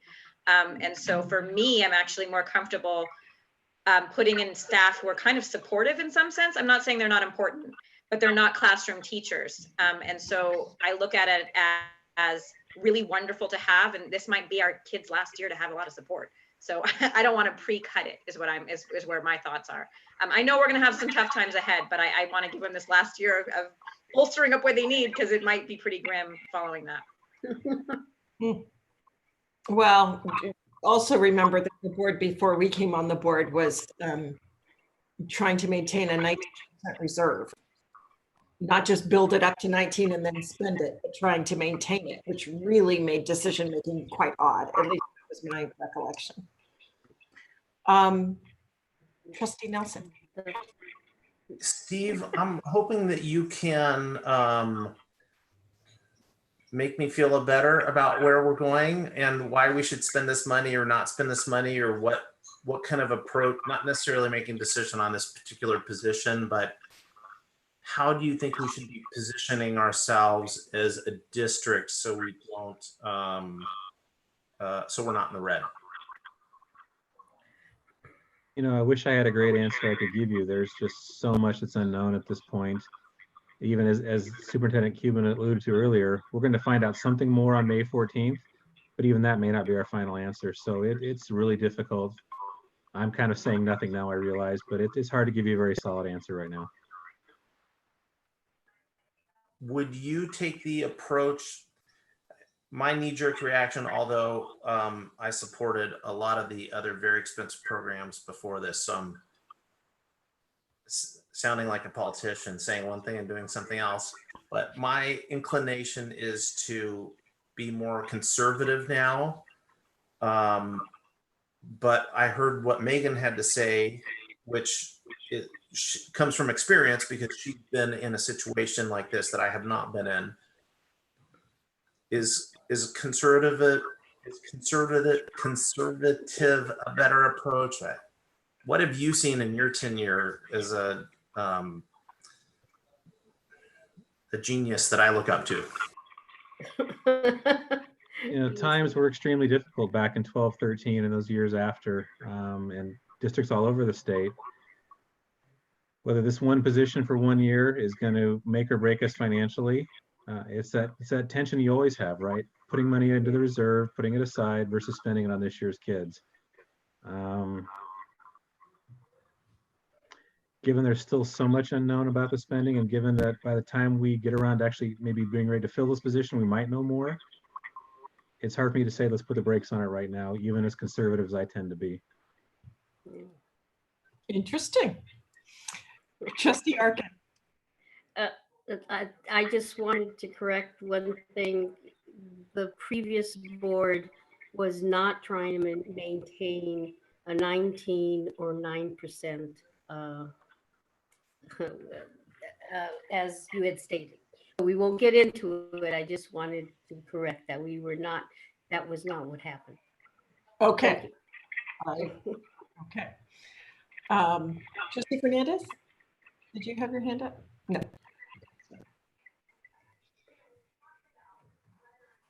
All right, no hands are up. So we need some consensus on the social emotional counselor new one for staff. And then perhaps after that item, we will take a quick break. If we had to take a straw poll for the social emotional counselor 1.0 FTE, how would people come down? It sounded like Trustee Fernandez and Van Sant were in favor. It sounded like Is this the older one or the other one? This is just the social emotional counselor, not the behaviorist who was at Oak Manor. Oak Manor, yeah. Yeah, it's hard to, I know, I get them confused. So we have 2 thumbs up there. I'm sorry. I'm up. You're up. You're up. I'll support this position. Okay, so then there is, even if not unanimous, it is at least a large consensus. So there you have it. Direction to staff on 3 out of the 4, and we'll get to the 4th in just a moment.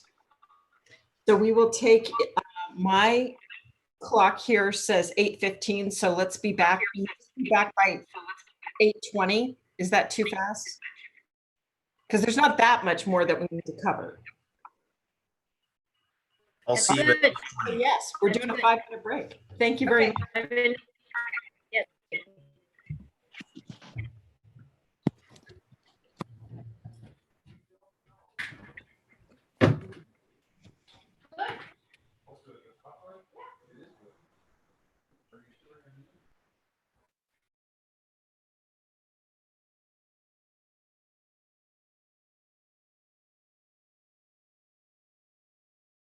We are now taking a 5-minute break.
Welcome back to our meeting of the Ukiah Unified School Board of Trustees on April 16th, 2020. I would remind the board members that they have all been muted, so you will need to unmute when you speak. It is best for feedback purposes not to unmute all the time. So we will now continue on to our report on remote learning, second semester and fourth quarter grading. Superintendent Cuban. Yes, our board policy 5121 allows the superintendent to create a uniform grading policy that is implemented across the district. And our secondary team felt that this was necessary considering the very unusual circumstances we are under.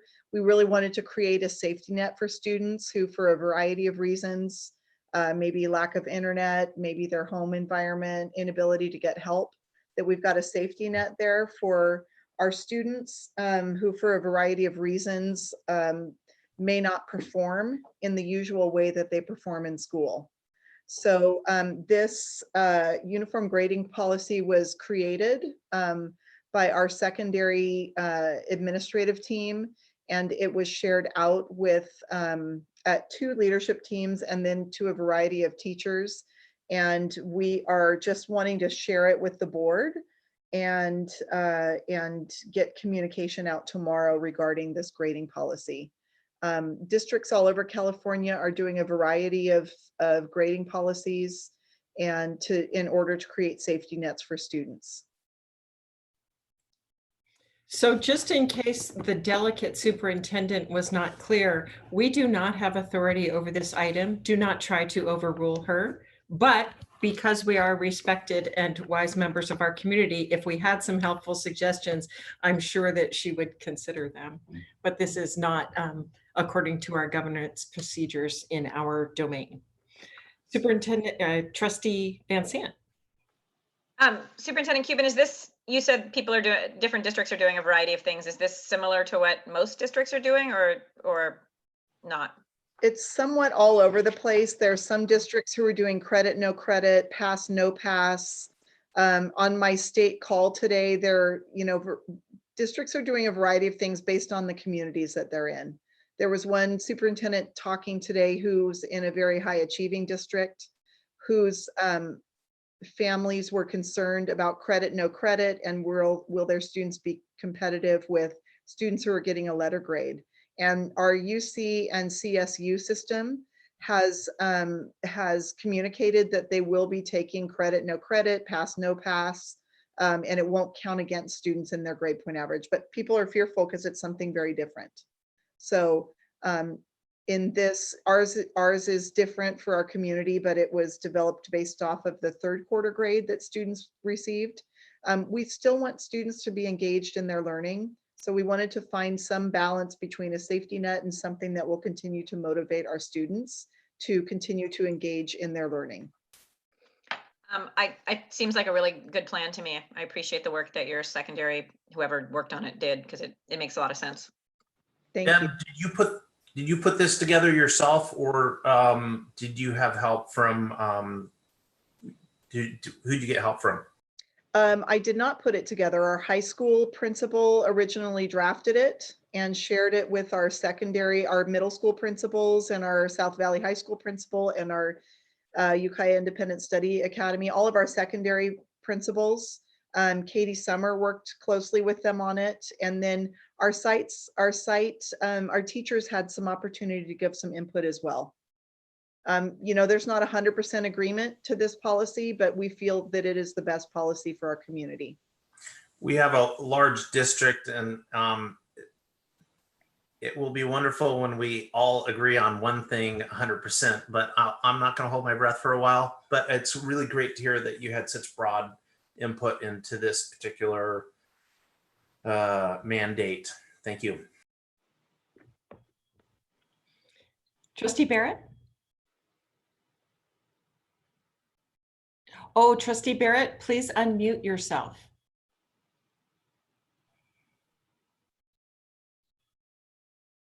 There we go. Yeah, I appreciate the thoughtful work that went into this. I was really concerned about the grading and what was going to happen. And I just wanted to make sure that our kids weren't punished because of the circumstances that our world is in right now. So I really appreciate all your work.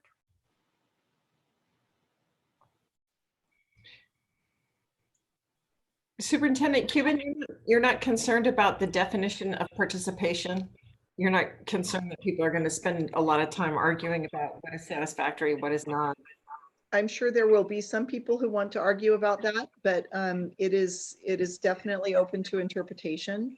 And that was brought up as a point by a couple of our teachers. So those principals can work it out with her. They can. Thank you. What's your communication plan about this? So I will be putting out my usual weekly communication to parents tomorrow. We also do a weekly communication to staff. And then we're also going to email it to our secondary students, probably on Monday, just so they have a copy of the grading policy as well. But actually my third quarter newsletter is going out tomorrow. That will be my weekly communication. And there's a link in there embedded to this. I'm also going to try and pull off a video tomorrow that just covers the key points, and I will hit the grading policy more so than anything else. Okay. And can it be featured on the front page of the website for a couple of weeks? Sure. By the way, we have a remote learning tab on our website now. Thank you so much to Katie and the Ed Services team and Doug Schald for putting that together. So go check it out, see if it's helpful. And if you have any feedback for us, let us know. Great. Thank you. Okay, and without further ado, to positive culture, and Nicole Glenser is going to present the resolution number 20 to honor Classified Employees Appreciation Week coming up in May. Yes, so this is something that we do annually, and I won't read the resolution as it's been attached, but I just want to say there is no resolution that could really describe the amount of appreciation that we want to demonstrate to our staff in this resolution or the following one. Their commitment to students and to our community has been absolutely overwhelming, and their union leadership, their approach to collaborative problem solving is always appreciated, but especially at this time where we quickly changed our entire approach, and they quickly got on board with making that happen. So this resolution is something we do annually, but this year I think we do so with a little bit more appreciation. Thank you. Any other comments?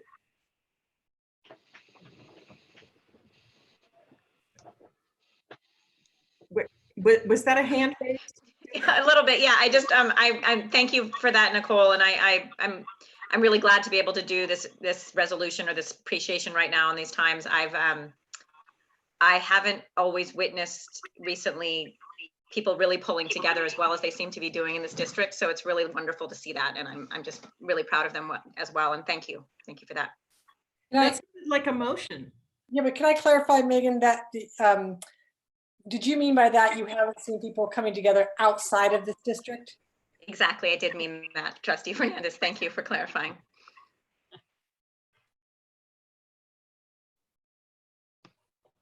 I think that I will make a motion. I would like to make a motion to approve this resolution. I second the motion. Okay. Seconded by Trustee Barrett. All those in favor? Aye. Aye. Any opposed? Oh, we could all raise hands too. You're right. Okay, it passes unanimously.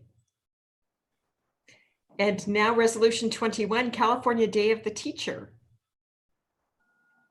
We do annually, so California Day of the Teacher this year is May 15th. And again, I just want to restate how impressed we are with our teachers' ability to really learn a new skill, and that is to do remote teaching, to do it so quickly. And I heard the air, that seems very appropriate here. Our teachers are doing excellent work, and in my communication with other state HR professionals, our teachers are head and shoulders above in the work that they're doing to reach our students. And so, again, this is something we do annually, but this year we do it with so much appreciation that the resolution really can't describe the depth of appreciation we have for what our teachers are doing right now.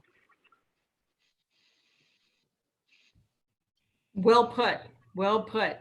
The resolutions are always a bit clunky and legalistic compared to the, professional and compassionate work that our employees do. Is there a motion to approve this resolution? I so move. Moved by, and again seconded by Trustee Barrett. Wonderful. All those in favor? Aye. Any opposed? And it passes unanimously.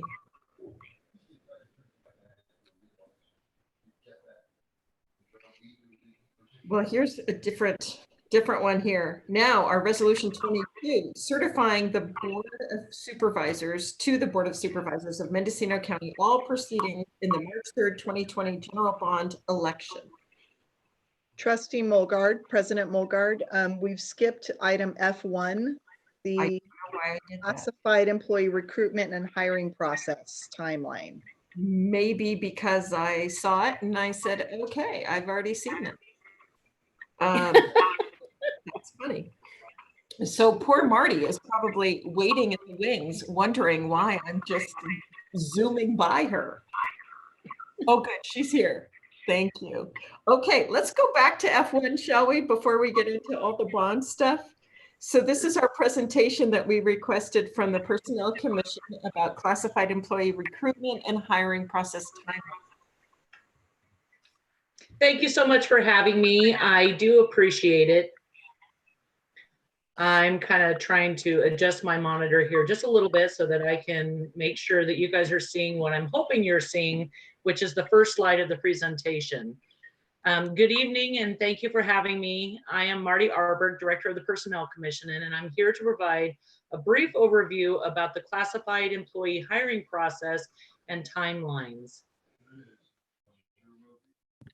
I think you might want to adjust your slide in case you have secret notes that you don't want us to see. So you're seeing my presentation with the notes and it shouldn't be. So let's try this a different way. Thank you so much.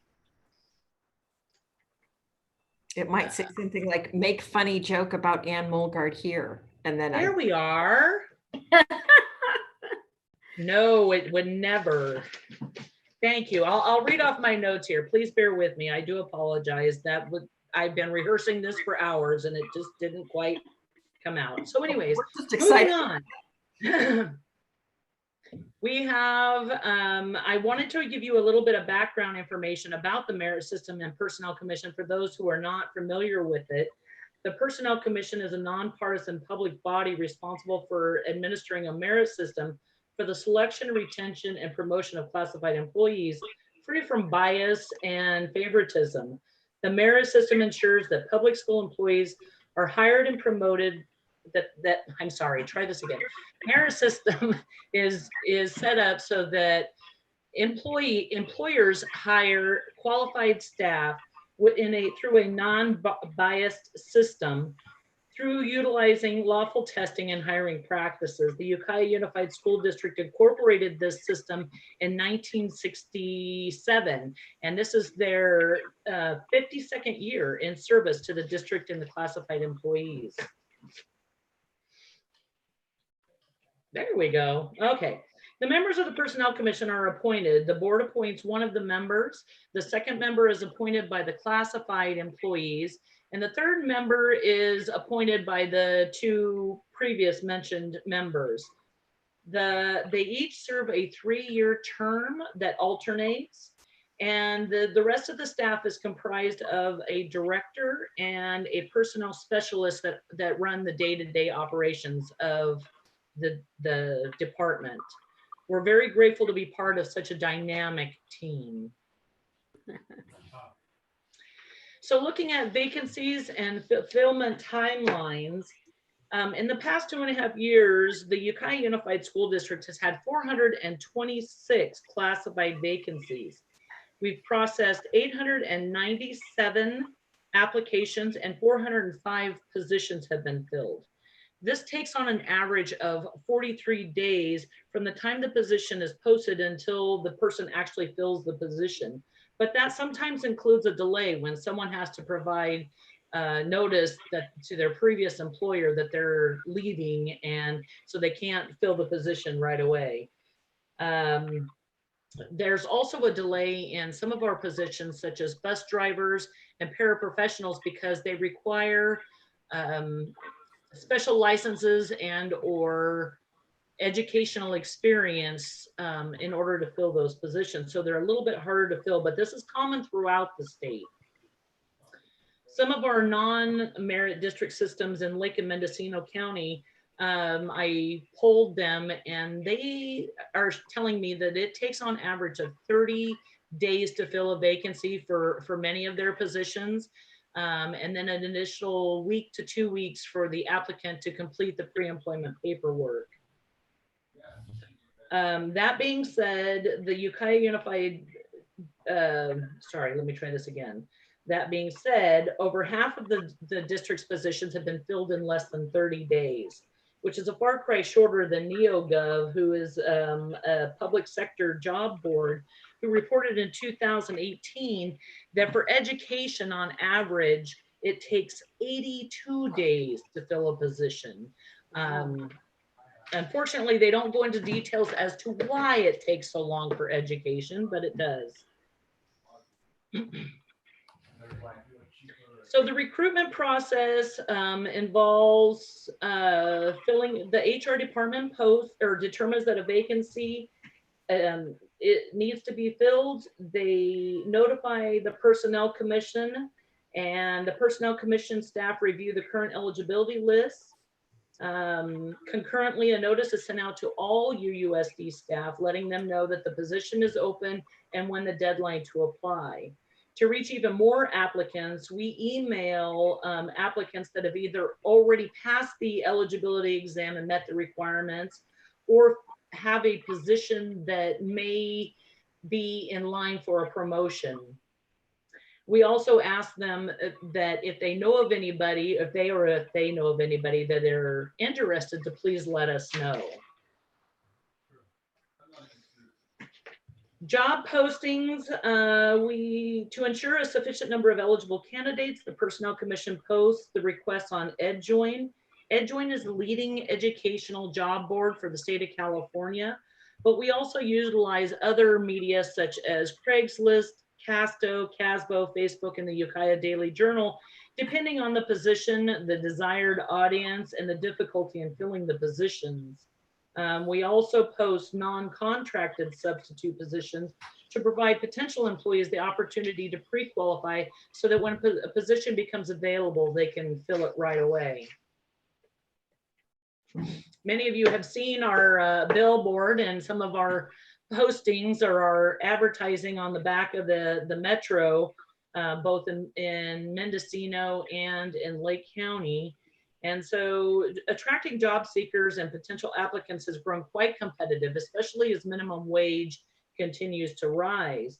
To compete, advertising has become a large piece of what we do. To determine the best, pardon me, to determine the best way to attract the attention of possible applicants, we give our applicants a survey when they're filling out their pre-employment paperwork. So in the past year, the highest method of finding out about a new job, or the surveys indicated that other EdJoin, Craigslist, and Facebook were the biggest way of finding out about the job that they're applying for. And when they say other, they usually indicate that a family or a friend told them about a job. Marty, and I'm sorry for interrupting. Not at all. Can you say that one more time? The way people found out about the jobs was Facebook. So they indicated either other through a family member or friend, seeing it on EdJoin, seeing it on Craigslist or on Facebook. And I'll talk a little bit more about the Facebook piece of it in just a minute. Does that? Sorry, yes, thank you very much. Okay. So the 8 superpower posts on Facebook that we've done over the year on the district's Facebook page has reached 17,000 viewers and garnered over 1,100 comments, shares, and reactions. This is huge in getting the word out to our local community here. The effectiveness of the billboard is a little bit hard to judge at this time because we just added it to the survey. So we don't have numbers for a full, for the full time the billboard was out there, but we're constantly approached by people in the public saying, oh, I saw your sign, or, they're so excited about it. And GeoPath, which registers the number of views that a billboard potentially has, indicated that particular billboard is viewed over 81,000 times a week before COVID, just in the daily commute of people coming and going in that general area.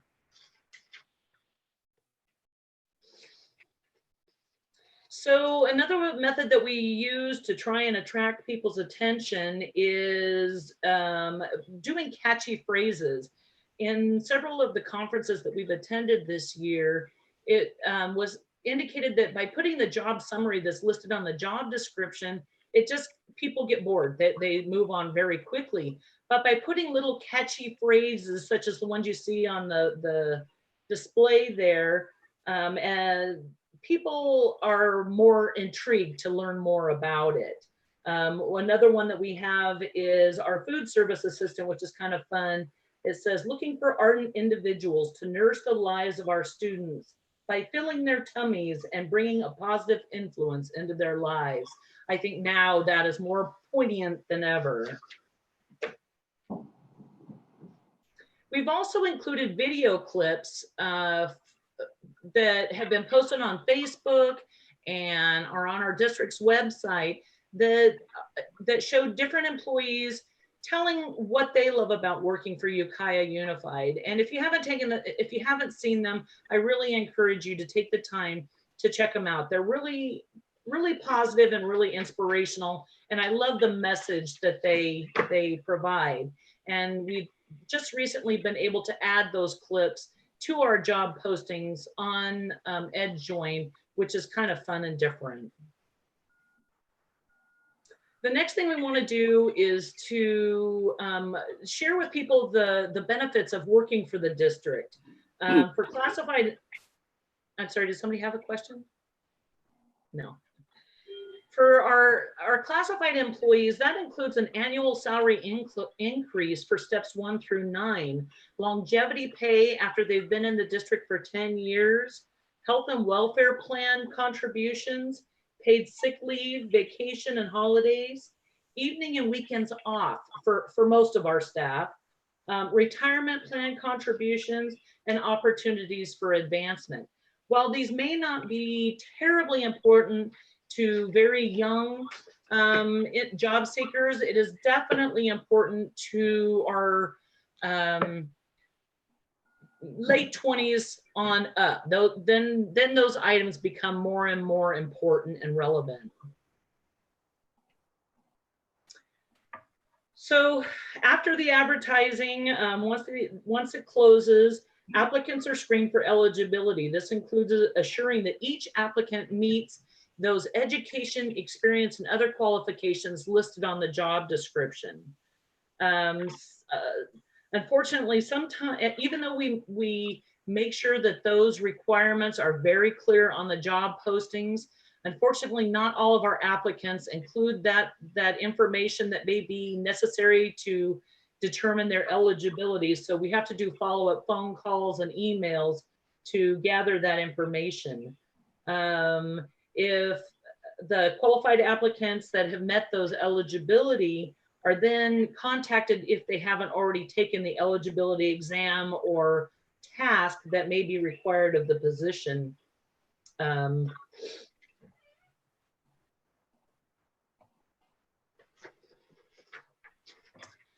So our eligibility exam proctoring, as you can see by the numbers there, we proctor multiple eligibility exams, and they are required for all entry-level positions.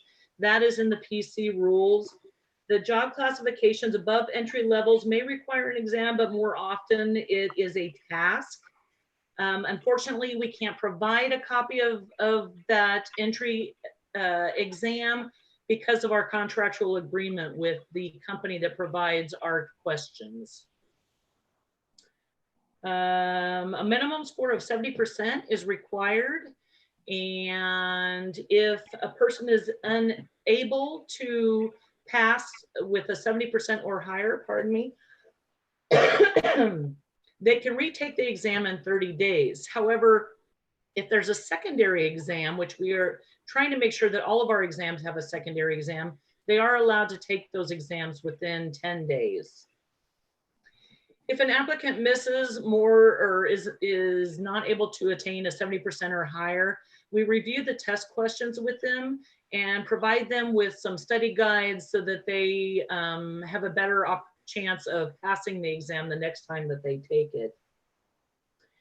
We also review the exams for the effectiveness of the exam to make sure that they still meet the qualifications outlined in the job description. And if we notice that a particular question is missed by 30% of the people that have taken it, then we remove that question and replace it with another one, just to make sure that, again, our exams are relevant and effective. One of the things that we noticed was that by putting time limits on our exams, that some of our applicants were not able to complete the exam. So in some cases, we reduced the number of questions, but we also removed the time limit. This provides a better opportunity for people who may have test anxiety or who maybe may not have a high level of English comprehension. We don't currently offer exams in any other language other than English because the district, a majority of the district, or I'm sorry, the district is mostly comprised of English, and all of our job requirements require that the applicant be able to speak and communicate effectively with staff, students, and the public. So we do not offer exams other than in English at this time. Also, to provide more opportunities for the exam in a timely manner, we offer exams 2 days a week. One is a morning group test and one is an afternoon group test. But if for any reason an applicant can't make one of those times, then we accommodate. We have them come into a private test booth at a time that's convenient for them so that they have that opportunity to meet the eligibility requirements. So once they have taken the exam and we've collected all that information, all of our applicants are ranked. They're ranked on their test score, employees, I should say, are ranked on their test scores, preferential points, and seniority points. Contracted employees receive 5 preferential points and seniority points based on their years of service in the district. Veterans also receive an additional 5 points. Non-contracted employees are ranked on their test score or their task score alone. Any candidate or applicant who receives the same overall score is at the same rank. So you see on the screen there that a couple have the same rank number, and that's why. We are looking for 3 ranks. So we go to our classified employees first. If we are not able to provide 3 ranks, then we bring in those outside applicants to make up those 3 ranks. If there still aren't 3 ranks, even with all of our applicants, then we notify the administrator and give them the option of either interviewing the available applicants or reposting the position, which starts that process all over again. If they go through that process and with the available ranks and they're really not satisfied, then we do open it back up to allow them the opportunity to interview the number of ranks to equate to 3 ranks of applicants. So now we get to the interview. After all those steps, we schedule the interview a minimum of 2 days out. This is to allow the candidate time to prepare, as well as get time off work if necessary. Sometimes it needs to be a little farther out depending on the position.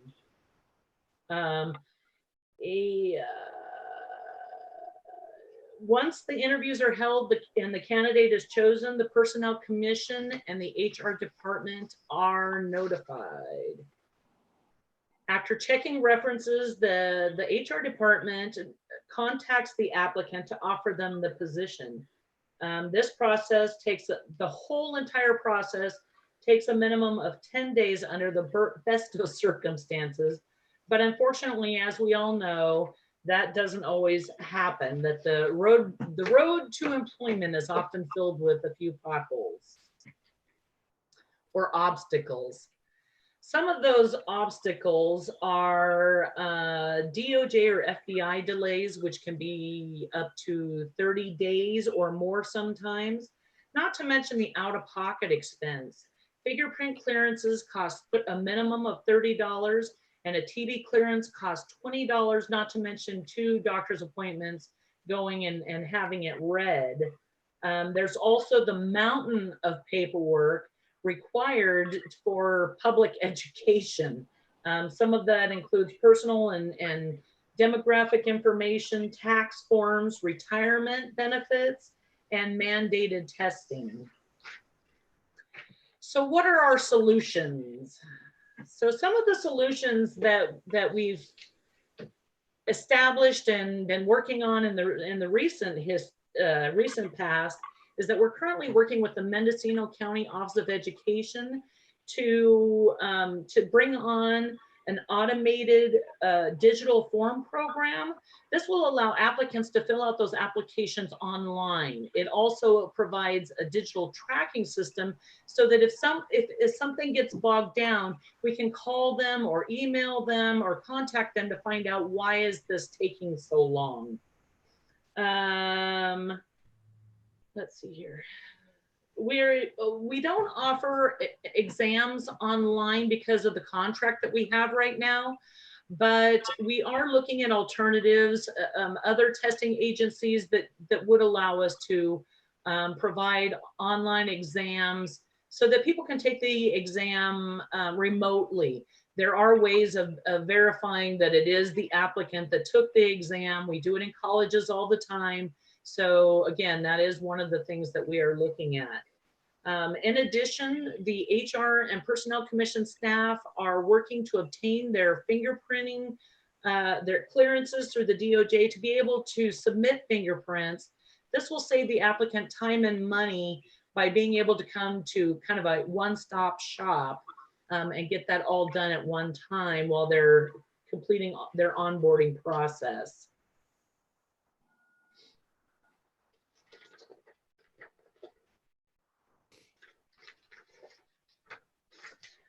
All of those efforts are expected to further reduce the hiring process timelines. The Personnel Commission staff are dedicated to thinking outside the box and recruiting and promoting and retaining the most qualified staff with the greatest efficiency and effectiveness possible. We're always willing and open to new ideas to improve our processes while maintaining the integrity and intent of the merit system for a free and impartial means of obtaining the most qualified and classified staff. Thank you for this opportunity to share all that information with you. I'm happy to answer any questions if anybody has any questions. Oh, I'm sure there'll be a few. Superintendent Arkin. I mean, no. Marty, can you unshare your screen? Yes. Well, wait a minute.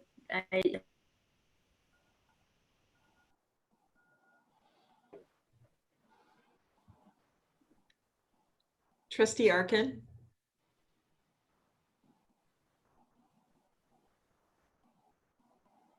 I think she, Trustee Arkin, we can't hear you. Trustee Arkin? Trustee Arkin? We need you to unmute, Trustee Arkin. Can I unmute?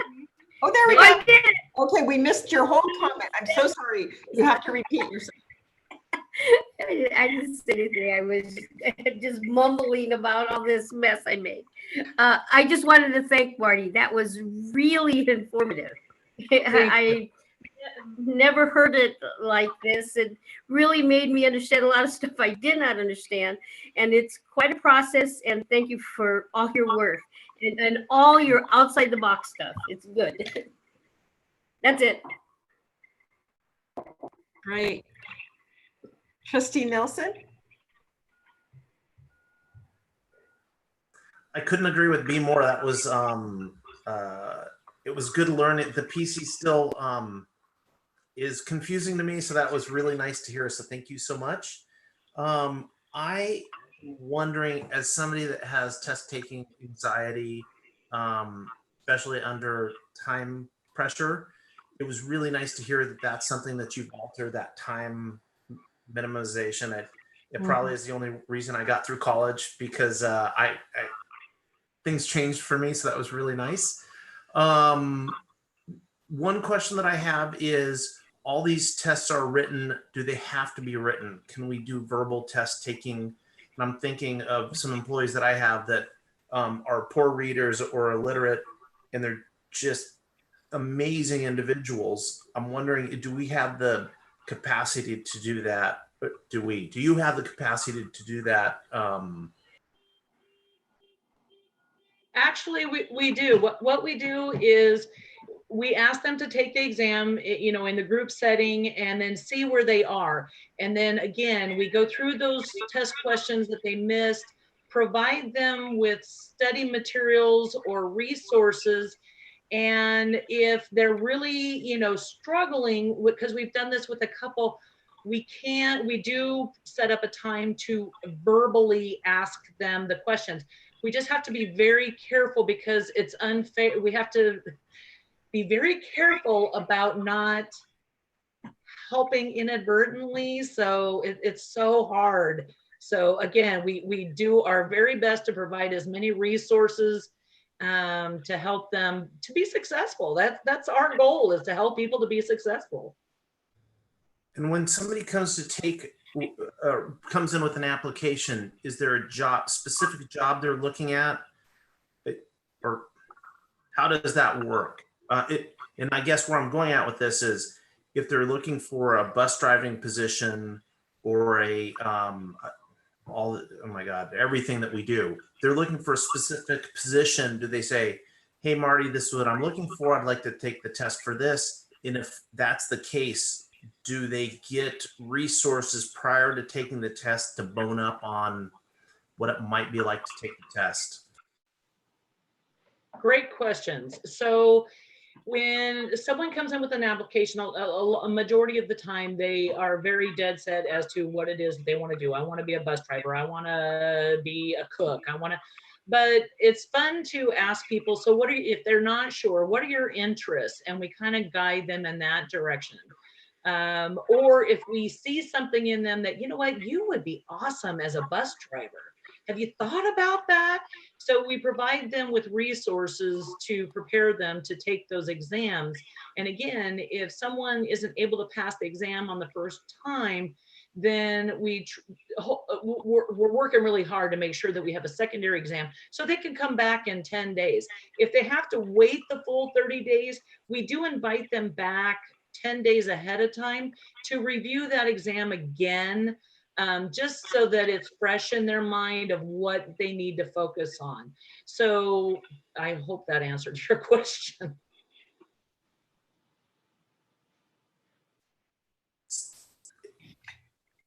Trustee Van Sant. Thank you. I appreciate that. And as a follow-up to Trustee Nelson's theme there, before I go into that, it does sound, Marty, as if you're really trying to be as flexible as possible within a fairly rigid system. So I want to acknowledge that. I'm really happy that it sounds like you're really trying to make it work for the applicants. I guess I'm interested in the structure.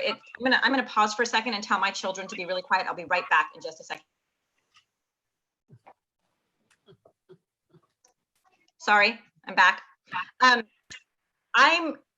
I don't like exams in a lot of positions, and I feel like it's sort of an old-fashioned structure that will intimidate many people from even applying. So even though you go through so much work once you get them in the door, I'm afraid that it keeps many people from applying at all because of the fear of exams, which can be super intimidating. And as you pointed out, they're all in English, and I just worry how many applicants we're missing. I also think that. So I know you said that the Personnel Commission rules make it so that we have to do exams, but how can we help change the Personnel Commission rules? And I say this because I also work in the county that has a similar structure where there's a lot of rigidity to the application process. And I think although the intention was to not have nepotism, have a fair process, it actually creates an unfair process because it's so hard to figure out how to get through the process that you need a friend to tell you how to do it. So I don't think it meets our goals of create, and this is not, reflecting on you at all, Marty, but I don't think that structure meets our goals of a fair, open process where a lot of people feel comfortable applying.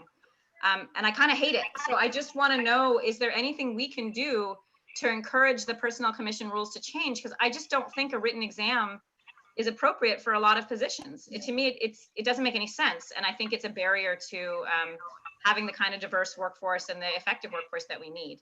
So I guess my long question is, can we as a board advocate for any kind of rule changes that would get rid of those exams?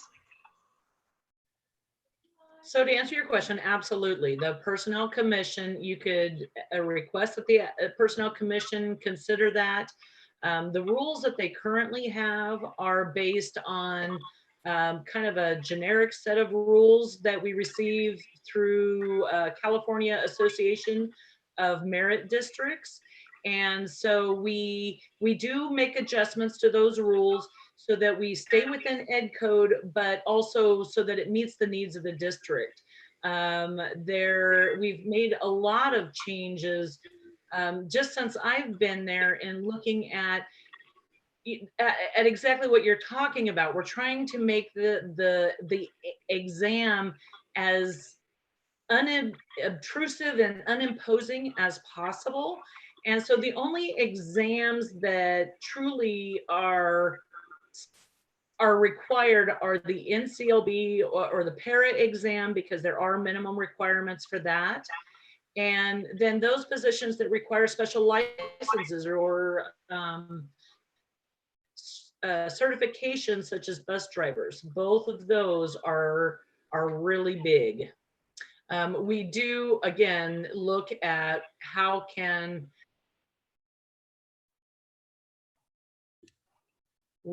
so that they are just showing the minimum qualifications that we expect. I guess along those lines, I would be interested in any exam that's not required. I don't think we should do. I think we should find, that's just my opinion. I think unless it's absolutely required by the state, I would say I would advocate for not having the exam. I would trust you people who hire people to be able to evaluate people's skills effectively without a written exam. And I say this as I work with somebody who's one of the best coworkers I've ever had, and she failed an exam for another position that she would have been absolutely beautiful for. And I think about her when I think about this, and I'm super glad that she works with me, but I know that was a really difficult experience for her. And I think about that because she never should have failed the exam that she failed. She would have been brilliant at this other job. So I'm advocating for no exams unless absolutely required. Well, and with that in mind, we have done a lot of modifications to the exams to the level that they were, because previously most of the exams took an hour and a half to 2 hours to complete. Well, that really shouldn't be necessary for those, for any position really. And so looking at, keeping it to a minimum to, again, make sure that that person has those minimum skills and knowledge to fill the position, to be qualified to fill the position. So again, we've made lots and lots of changes trying to think outside of the box but follow the letter of the rules and regulations that we have to abide by. Trustee Nelson? So Megan is so much more eloquent than I am, as usual. Really like the direction that she's going in. And Mark, it's the question that I have to you, because again, the Personnel Commission is very Greek to me. If we were to come, how could we follow the rules that you need to follow, but really advocate for getting rid of testing?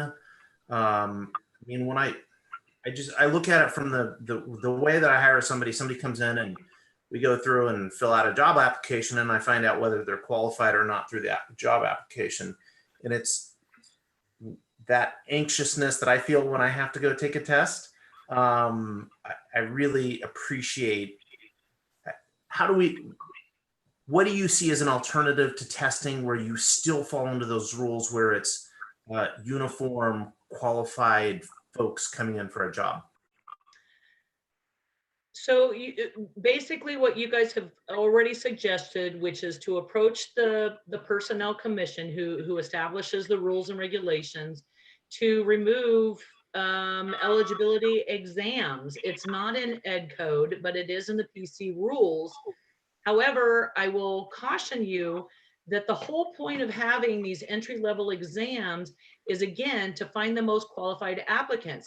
If you do that, I can assure you that I can make the homeless gentleman at the Walmart shopping center look like he should be the next CBO on paper.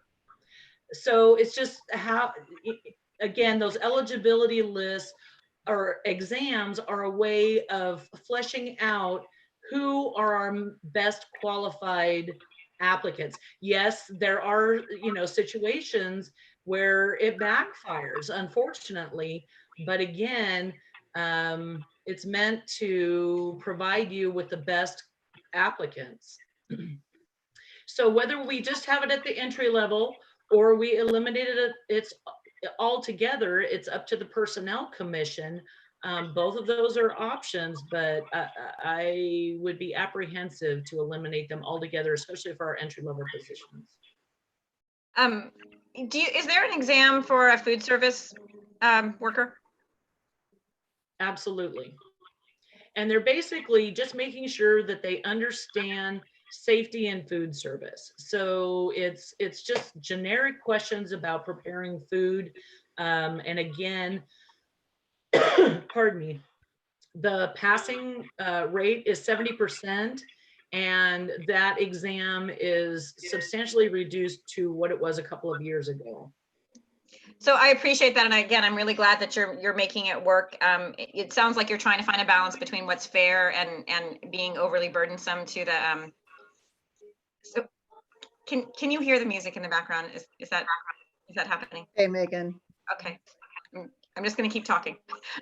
So I think that I guess as a board, I'd be interested in writing a letter to the Personnel Commission expressing our concerns about the exams and leaving some room for understanding that maybe eliminating all exams might be a little more drastic than what Marty's willing to go for. But again, my concern is I'm happy to hear that 70% of the people pass, but I really think about all the people who don't apply because this exam is intimidating to them at all. And that's who I want to capture. So I think ideas like Trustee Nelson said about oral exams, it would be a really important way to start. Not just if you've already failed the written, then move to oral, but like begin with an oral exam. I just really think it could make a difference in the number of applicants we get, and quite honestly, the quality for some of these positions. But I don't think we have to keep belaboring it here. I guess I would maybe, I don't know, I'm looking to you, President Mulgard. I would be happy to draft a letter. I don't know what I'd say, but I could work on it as a request. Is that crazy? Someone tell me whether that's crazy or not. No, I don't think that's crazy. I'd love to hear from other trustees what they're thinking. While they're thinking, if I may, and I've said this 3 times now, I promise I won't say it another time tonight. The Personnel Commission is really hard for me to grasp.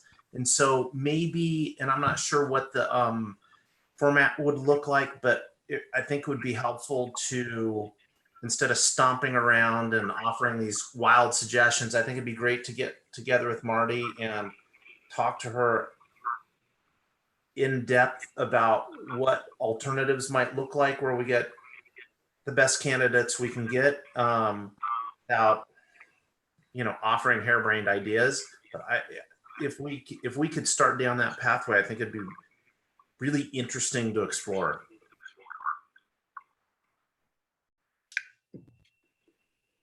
Trustee Arkin? Two things.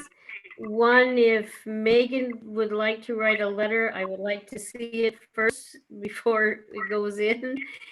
And secondly, we have a representative, Kathy James, who represents us, and that letter would go to Kathy then, and she would advocate for what, if we as a board would request something. And so that's what Kathy's for.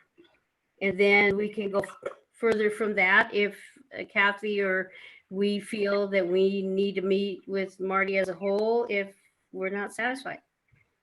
Maybe, and maybe not. I don't, our jurisdiction here is a little bit off because it's not ours. So I think we have to sort of be careful. Mm-hmm. Trustee Nelson? I'm going to defer to the superintendent, but B, I think you bring up a good point. Following the proper pathway is really important and respectful. But yes. I'm happy to follow whatever the pathway is. I don't really know what it is.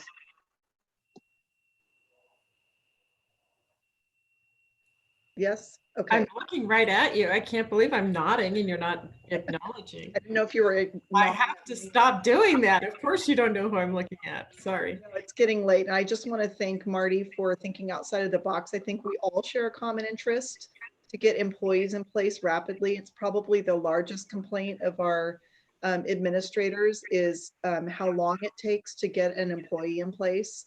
Mm-hmm. And, you know, when you can apply at a restaurant and apply with us and it takes you 2 weeks to get hired at the restaurant and you have to take a test first and that might be a barrier. It takes 44 days to get hired with us. You're going to probably go to the restaurant. And so I think our common interest of wanting to get employees in place quickly, whatever we can do to expedite it, I think that's probably the message, Trustee Van Sant, that needs to that would be good to go to the Personnel Commission. I know that Marty's been working on it and, you know, looking at our PC rules and regs to see what's required by Ed Code versus what's required, what's just a Ukiah unified thing that we might consider changing. But I think the bottom line is we have a common interest of getting people in place as rapidly as possible and not throwing up barriers for them. So but I apologize. I do want to say that one of the biggest differences between the hiring process of a school district, whether it's a merit system or not, and fast food restaurant is the federal and state government requirements, the fingerprinting, the TB clearances, all those mandated reporter and all those requirements that educational employees have to meet regardless of an eligibility exam that take time. They take more time than going down to McDonald's. Marty, do you ever hire somebody contingent on them getting back a fingerprint test or getting back a TB test so that they're on the payroll and starting to accrue rights toward insurance and things like that so that they don't slip out and run to the restaurant because they're going to hire them tomorrow? Or is that not authorized? Can I address that a little bit? Because the answer is a resounding no. The fingerprint clearance is super important. We can do all their paperwork, but we do not let them start any work until we get that fingerprint clearance because we need to make sure that they're going to be okay to be around kids. Mm-hmm. We can get their paperwork done, but we don't put them on payroll and have them start work until we get that fingerprint clearance. And that's true for start payroll until they can work. I pay them to sit. Right. just to get the good ones, but okay. I guess I appreciate that, Marty, about that explanation of having those additional layers because we're an educational institution. And to me, that makes it clear that we have even less room to put up additional barriers because there's some that we can't, there's nothing we can do about. So for me, I really would be interested in pursuing the absolute shortest amount of time possible to get the candidates that we want to hire. Again, because it sounds like you have some things that take time that you don't have any way around. Well, and to be quite honest, the reason that I do HR is because I love helping people to be successful. And so I'm going to do everything in my power to help people to be successful, because that's what makes my job and Nicole's job and Deb's job, all of your jobs worth doing is just helping people to be successful. It's my biggest joy in life. I appreciate that's really lovely to hear. We're lucky to have you. And I would say it's evident from your presentation that that's important. So thank you for that. Peeling away the extra stuff that we put on top of the application process, I think would be super important. I noted that you're in the process of trying to get a fingerprint machine, or you're working with the county. I kind of got confused on that, but that sounds like it's going to help out a lot. What other kind of support can we give you to? There are things that are going to take time, but the things that are in our control or in the PC's control, what support can we give you to really crush that time scale down? Is there anything that you need from us, extra support? What would be helpful? The fingerprinting will hopefully make a huge difference. I know it does financially for a lot of our applicants. We have a lot of people who may apply, but they don't follow through the process when they hear that they have to pay $30 to get fingerprinted and $20 for a TB test. You know, those are huge obstacles for somebody looking for a job. And so by allowing us to do that process is huge. The other one is Mendocino, pardon me, County Office of Ed has been working with us to try and find online forms, because so many people, they get this packet of paper and it's so overwhelming. It's like, forget it, I don't have time. Where if they could do that online, that would be a huge time saver for both them and us, because we can look at where are they, and again, contact them as opposed to just hounding them because we haven't heard from them for a week or two. Those are both big things. There are certain times of the year where our office is hugely impacted, just like Nicole's office is, when we have those peak hiring times, right before school starts, right around big breaks, Thanksgiving or the turn of the year. So this November, December, where people are leaving mid-year. And then, you know, after school lets out, then we kind of take a deep breath and try and do all those things that we just didn't have time to do during the regular school year. So maybe it's a part-time person. Nicole and I both talked about this, splitting a person, you know, if we can, for even a part of the year to help with that process and get people through faster.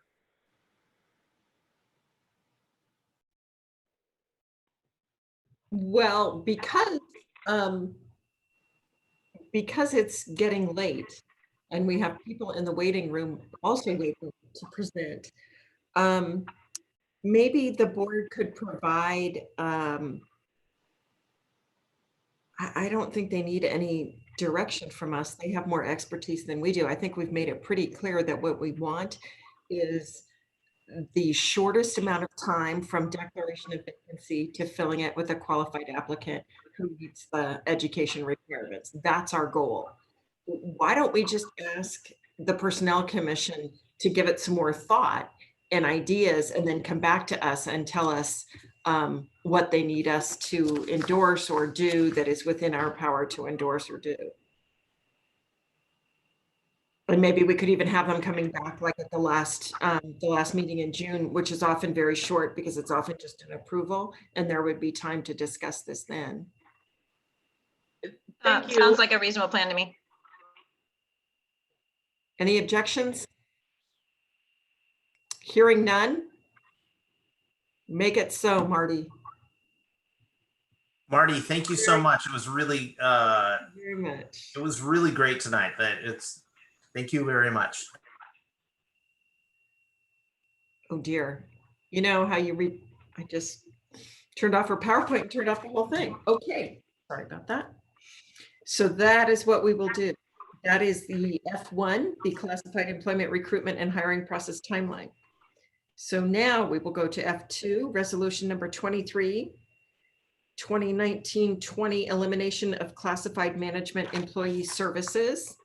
This is the discussion we had at length earlier about the behavioral support specialist. Superintendent Cuban, perhaps you could just give us a little one sentence on what a yes vote means, what a no vote means. Yes, if you approve this resolution tonight, you would be eliminating the classified manager position of the behavior support specialist. Is there a motion to do that, or is there a variation of that motion? I move that we eliminate the position. Is there a second? I second that. Is there any further discussion needed by any trustee? So can I just clarify the vote on this? If you are voting yes, you're voting to eliminate it. If you're voting no, you are not voting to eliminate it. That's correct. Okay, that's very important clarification. Yes equals eliminate. It is a counterintuitive vote. Any other questions? Yes.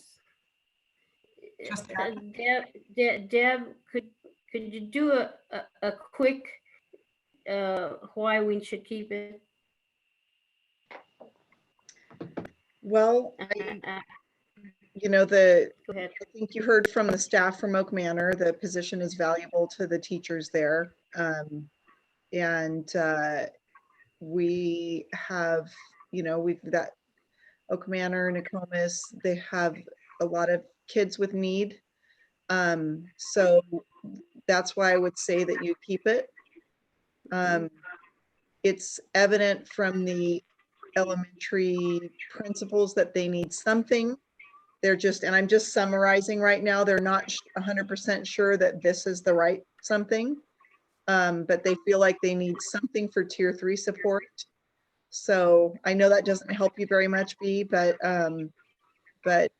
you know, the position has been valued by the teachers at Oak Manor. So this is for one more year? If you vote to eliminate this, this is going to eliminate it. Right, and if you vote to keep it, then it's for how long? Well, you can do anything else. Besides, you know, the motion on the table is to eliminate it. So you should take a vote on that. If that doesn't pass, then you can make another motion.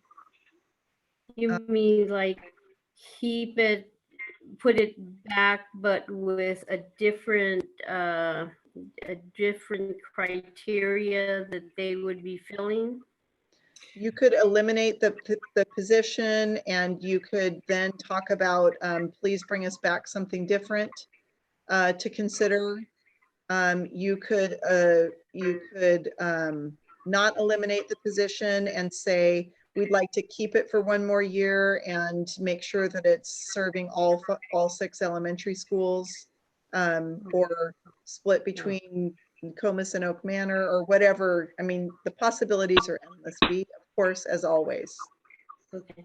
It seems like if the principals are asking for a tier 3 solution, then perhaps we should look for a solution for the tier 3 solution, whether it's with this particular candidate, the existing position. It didn't work last year. I don't know how it's going to work this year unless the district says we need a tier 3 solution, and this is what the exact plan is. All right, Trustee Nelson, we're not going to relitigate everything that we've already heard. So does anybody have anything new they would like to add before I call for the vote? So just be clear, if we vote no to it, that they stay. If you vote yes, they're gone. That is correct? Yes to eliminate. And as a matter of fact, just to be extra clear, why don't we do a roll call vote? So I am going to call the question now. Trustee Barrett. Yes to eliminate. Yes to eliminate. Trustee Diaz. Yes to eliminate. Yes to eliminate. I'm just going on the order that I see here. Trustee Milgard votes no to maintain. Trustee Arkin. Yes to eliminate. Okay. Trustee Nelson. Yes to eliminate. Trustee Fernandez. No to eliminate. Trustee Van Sant. No to keep it. Okay, we got it. So we That was a 4-2 vote in favor of the resolution that was presented to eliminate this position. Okay, thank you. We will now do a series of resolutions. There are 3 resolutions for our Measure A bond that are all legally required, and we will work through these. We also have Greg Isom, our fiscal consultant, available to us. And it's just interesting that this is required, because just like we're all elected by the public, and this is a very public serving position, it's like even more so because of because these are now additional public tax dollars work that we need to protect and be very transparent about. So can we ask our tech person to let Greg Isom into this meeting, our financial advisor, while you all talk about this? And then anyone who's not talking could mute to make less feedback. So Mr. Bergman, or are you or Superintendent Cuban going to lead us in F3, 4, and 5, resolutions 22, 24, and 25? I'll be glad to start us off, and then we can go from there. Well, I think Trustee Fernandez may have had a question first. I'm sorry. Well, I didn't have a question. I just wanted to say again how much I appreciate Trustee Mulgard and Trustee Nelson for all the work you did on this bond, because I had given it up as well passing, and I was so thrilled that it did. And I really appreciate all the time and energy that you two put in, as well as staff. I thank you, Deb, but I know for the board, you two carried the weight, and I really, really appreciate that. Zoe, this was a team effort. A lot of people worked hard on it. I know that you put in hours as well, and I want to say thank you.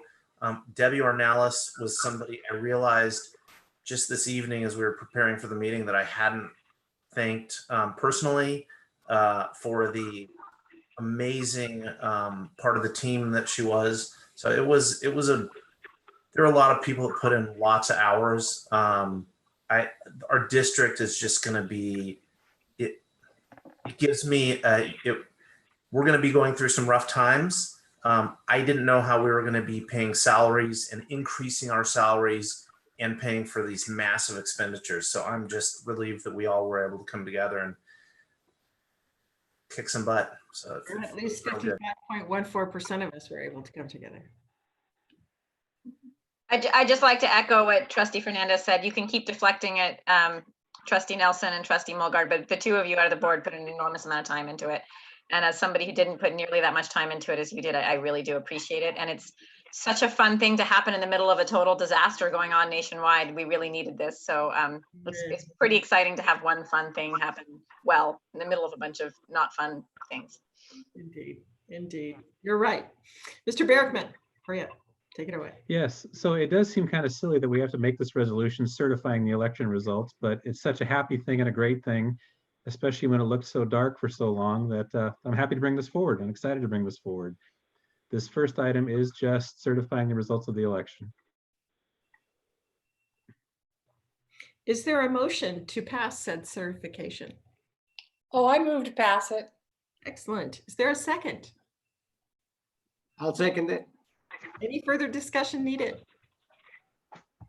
Okay, all those in favor? Aye. Aye. Any opposed? Any abstentions? Okay, that's F3. F4 is resolution 24, approving the bylaws. So this might need more discussion, but we are also required to approve the bylaws for the Citizens Bond Oversight Committee for Measure A. Great. So the bond measure that we took forward to the public was what's called a Prop 39 bond, a Proposition 39 bond, meaning that we only had to get 55% of the votes to pass the bond. And as you know, we cleared that hurdle. And so now part of Prop 39 says we must have a Citizens Oversight Committee to oversee the expenditures of the bond funds for the next several years. So tonight we come forward to you with a variety of attachments that explain what the Citizens Oversight Committee is, what they do, what their bylaws are. So we have a little time on this. Once the board recognizes in the minutes that the election passed, which will be next month, we have 60 days to appoint a Citizens Oversight Committee. So basically we have 90 days from today to get that done. We're moving pretty quickly, knowing that it takes time to get things done in this new world. We'll actually be doing a press release tomorrow, I believe, and getting the application posted up on our website and available through the District Service Center so people can start applying, because we know it's going to take some time. You can't just run to the district office and pick it up right now. So I'd be happy to walk you through the presentation if you like, but I think it's really just more for information. The presentation that's included is what Bill Cady, our bond counsel, will give to the Citizens Oversight Committee during their first meeting. It explains what their role is and perhaps more importantly, what it is not. And it also talks about why it's important. We can't go forward with this without this committee. The committee's job is to oversee our expenditures, watch what they are, make sure that we are meeting the bond language and spending the money on bond projects. They cannot prioritize our projects or things like that, but they are certainly a very important oversight vehicle and a way for us to communicate out to the public with all the good things we will be doing with this bond money.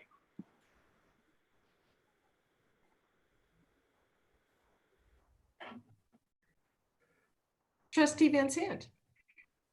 So I'm sure it's in all your written materials, but I didn't read them as closely as I should, or perhaps even at all. And so I guess, can you just answer the one quick question? Who approves the committee? Do we? Yes, you do. We will gather applications for the next 60 to 90 days, whatever deadline we set. And then the superintendent will review the applicants and bring them forward to the board for approval. So it has to be at least a 7-member committee. There are certain criteria for several of the slots. 2 are at large. 1 is the parent of a student. 1 is the parent of a student who's active on a PTO. 1 is a business community member. 1 is a senior citizens group representative, and 1 is a taxpayer association representative. None of whom can be district employees, none of whom can be business people selling any kind of products or services to the district. It has to be a truly independent organization. And this will all be very clearly laid out on a button on the website. Okay, just a really quick follow-up question. I see Trustee Nelson has a question too, but is this typically something that's popular? Are we going to be begging for applicants, or I don't really know. Is this something people like to do? Based on my past experience, it can be a little bit difficult to find members, especially the taxpayer association member. But we will do our best. So we will advertise in the newspaper, we'll put it on our website, and we can also target certain groups and say, hey, we'd love to get a representative from your group. Here's the application process, and hopefully somebody can join us. I remember being called by the college after the college bond passed, and they gave me their criteria, and they said, okay, Mulgard, you're in charge of finding us 2 people, because they just wanted to kind of expand out of their normal, I hadn't even worked on that bond. And so I think there are people out there who know a lot of people who will be able to see this as an opportunity, especially an opportunity, I think, for young people and for people who are disenfranchised normally from voting and participation, because I think it's a very unusual thing that can teach them a lot about how local government and local school districts and finance work. So I think it's an interesting opportunity, but we do have to find the right people who might be interested. And we'd love any suggestions that you all might have as well. Trustee Nelson? Is there, as far as the timeline goes, would it be more prudent to, of course, we're in weird times, but is it better for us to expedite this process, or does it matter if we wait 60, 90, 120 days? What's the story with the timeline? The committee has to be in place within 60 days after the certification of the election appears in the board minutes. So theoretically, that will be in the May 14th, I believe it is, board minutes. So at that point, we'd have 60 days to get this committee filled. So we're getting a little bit of a head start, but not much. So are we able to sell bonds sooner if we have the citizens committee in place, or can we start selling bonds? One has no bearing on the other. They're separate activities. Since we don't normally meet in July, then we'd logically be making these appointments at our last meeting in June. We had actually thought it was 60 days from tonight, so it's a relief to hear it's 60 days from when it's in the minutes. Correct. But yes, the second June meeting probably makes the most sense just because of timing. Yeah, so I mean, technically, Tyler, you could wait until the next meeting to approve this. I mean, we'd of course love to get it approved tonight, but you could wait until May if you wanted to think about it more.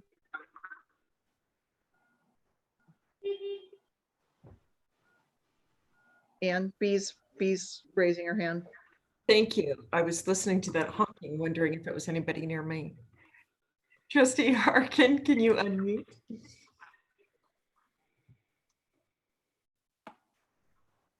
Trustee Arkin, we can't hear you. You need to unmute.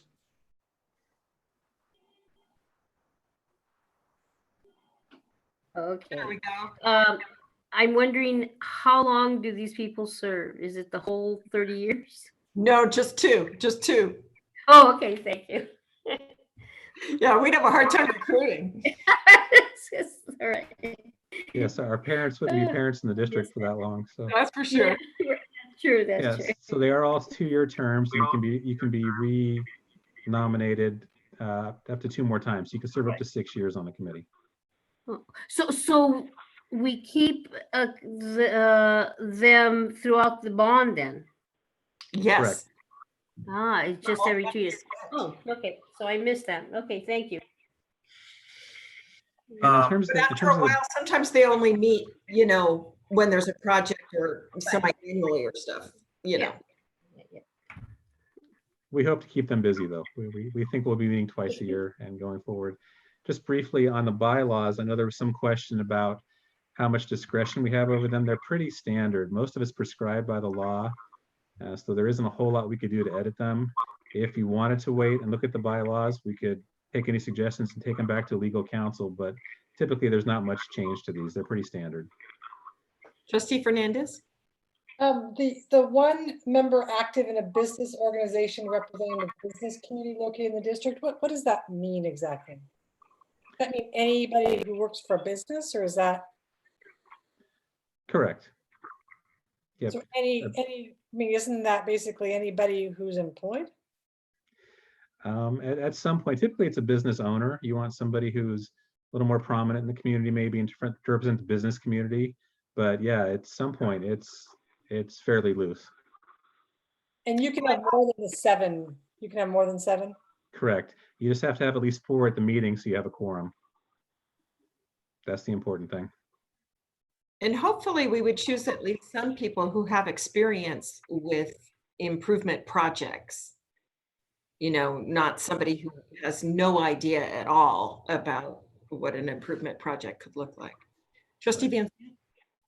I move approval of all 3 of these resolutions. Was that too hasty? I'm just moving. I'll second that. No, it's not.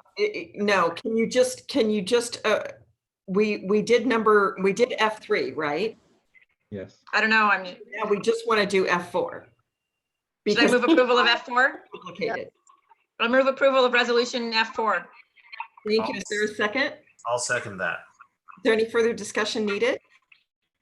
Okay, then all those in favor of approving the bylaws for Measure A election of 2020 Oversight Committee? Aye. Aye. Aye. I think everybody's an aye. Are there any nays? Oh, wait, there was a nay. Was that a nay?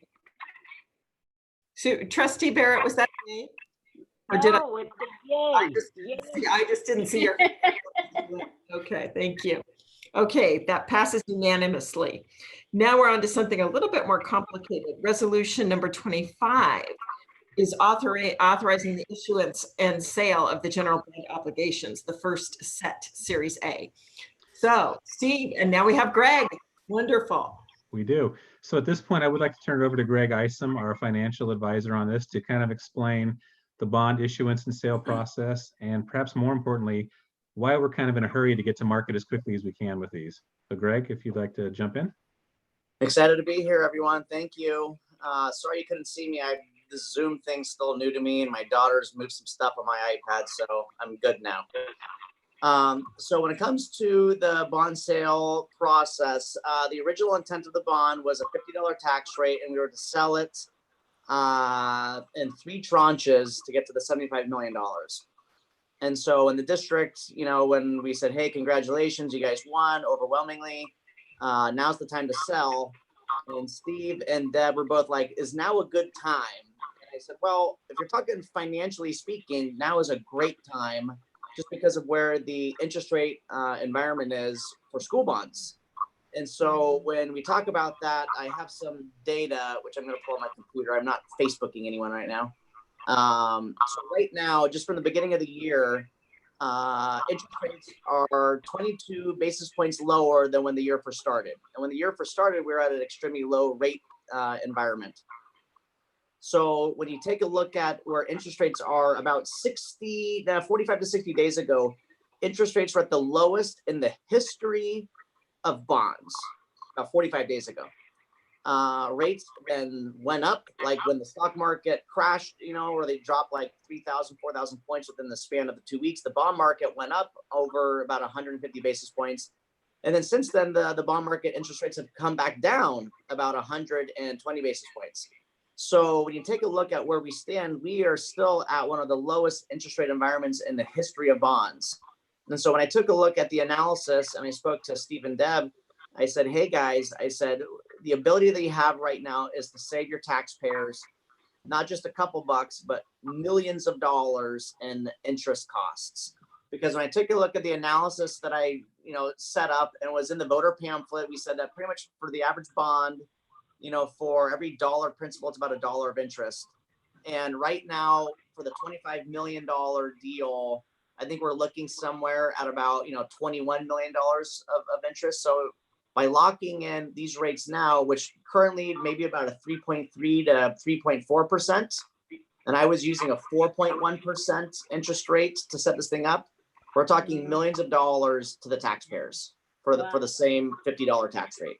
So that's why I said, hey guys, this is an opportunity, for you to save your community a lot of money. Yep. That's it. Great. Now, perfect. Yeah. Questions? Let's do it. Trustee Nelson. Is our advisor a Caltrans worker, or is he actually a real professional? Oh my goodness. Look like he's wearing a tie over a hoodie. What? Fluorescent What are color. you talking about? I was told to be professional for this meeting. Steve told me to wear a tie. It's ridiculous. Thank you for that laugh, Greg. And this is a roofing sweatshirt. I move approval. Let's go for it. Let's do whatever we're supposed to do right now. Yeah. Is there a second? I second that. Okay, Trustee Barrett seconds. I just had a question about, is there any either illegality or tackiness of doing this before the bond committee has started? Before the citizens oversight? Yes. No. Because they Most only look at school projects districts sell their bonds before the citizens oversight committee is even set up. I mean, a lot of the times the citizens oversight committee, while you may approve them, they'll have their initial meeting, but they're not going to meet unless you guys sell your bonds and spend your bonds. You know, I mean, that's their only role is They're just not to say, focused on the financing of it. They're focused on the expenditure. yes. Okay. Yes. All right, just making sure. Further questions for either Greg or Steve?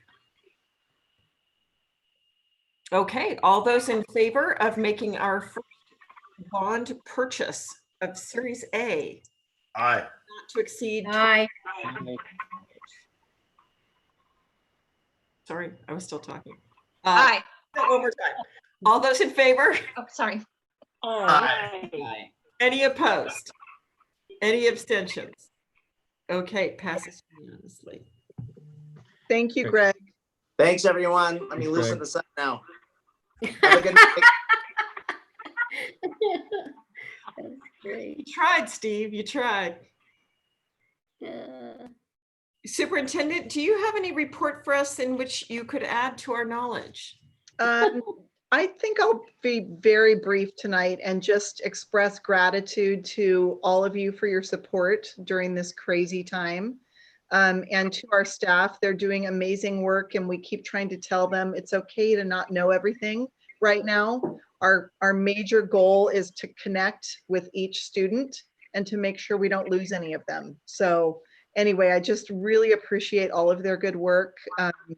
They are doing it with smiles on their faces, even though it's super, the learning curve is steep.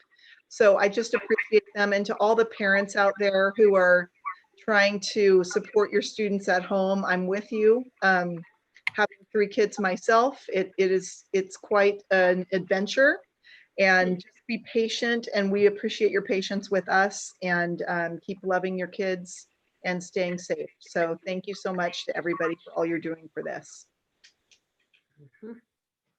Thank you. I will go on the order that is on my screen if trustees have anything to share. Trustee Barrett? No, I don't have anything to share. Thank you. Trustee Diaz? I'm very good too. I'm fine, thank you. Okay. Trustee Arkin? Good night. Trustee Fernandez? Trustee Nelson? Trustee Van Sant? No comments. Thank you for a well-run meeting. Oh, well, thank you. All right, hearing no board member reports, let us continue to action H, student expulsion. So could you read that for me, please? Happy to. It's a motion to suspend the expulsion of student AA 0416-2020 for the spring semester of 2020 and for fall semester of the 2021 school year. Is there a motion in favor? I so move. Is there a second? I'll second that. All those in favor? Aye. Aye. Any opposed? Any abstentions? I missed the entire conversation because I was so late and struggling with my computer, so I did want to abstain. I wasn't there. Van Sant abstains from action item H1. Is there a motion to approve the consent agenda items I1 to I16? I so move. Is there a second? Second. Seconded by Trustee Arkin. All those in favor? Aye. Any opposed? Any abstentions? Thank you. Planning, Executive Secretary Ornelas. So we'll have agenda planning on May 6th at noon. Is this being done by Zoom or in person? Zoom. Could we make that 1:30 or 11? I'm sure we can. I'll take. I can do it either way or either time. What time? If there's no objection, then I would ask for 1:30. I could do it as well. Excellent. It pays to wait to see who's going to say, yes, I'll do it. I don't want to be a hog and take them all, but I haven't done it in a while. Debbie, could you tell me again? I don't have my calendar with me. Is it 6? The 6th, Wednesdays. At 1:30? 1:30. 6 at 1:30. 6 at 1:30. Okay. Thank you for your flexibility. Yeah, and then you'll send us a message, Deb, right? Yes. And I'll have a great time. Although who knows, by May 6th, maybe my schedule is completely different than it is right now. Who knows? Okay. All right. Were there any items that people wanted to make sure that we covered at the next May meeting? Coming Is to our that my Nothing, hearing none. Superintendent Kuban has her hand up. I know, not on an item, though. I have a silly request. May I take our picture? Why did everyone freeze? I just didn't want you to look silly because I want to post it. I'm, thinking about August. So you can make a funny face if you'd like, but if you wanted to not make a funny face, here we go. 1, 2, 3. Sorry. President Lombarд. You can also pull lots of screen grabs from YouTube. Ian can help you with that. That's true. Okay. Does anybody need, Ms. Ornelas, did you need anything you looked up? Or are you all set? I think I'm good. We have that special board meeting, a closed session board meeting on the 29th. So I'll give everybody the invite for that. Oh, and so you're sending us something? Wednesday, April 29th at 5. Yes, on the Survey Monkey bee. 5:30. 5:30. Thank you. You're sending us something, Zoe? I'm going to send a Survey Monkey, yes, for that. Oh, yeah, the survey. Okay. And I will, before that meeting, I'll send the results to Debbie, and then she will send them to everybody. Perfect. Perfect. Okay. And you said and Deb, you said 5, not 5:30. She corrected me to 5:30. Oh, it is 5:30. Okay. And we'll send you a virtual dinner over the internet. Right. Thank you so much. Our meeting is adjourned. Thank you.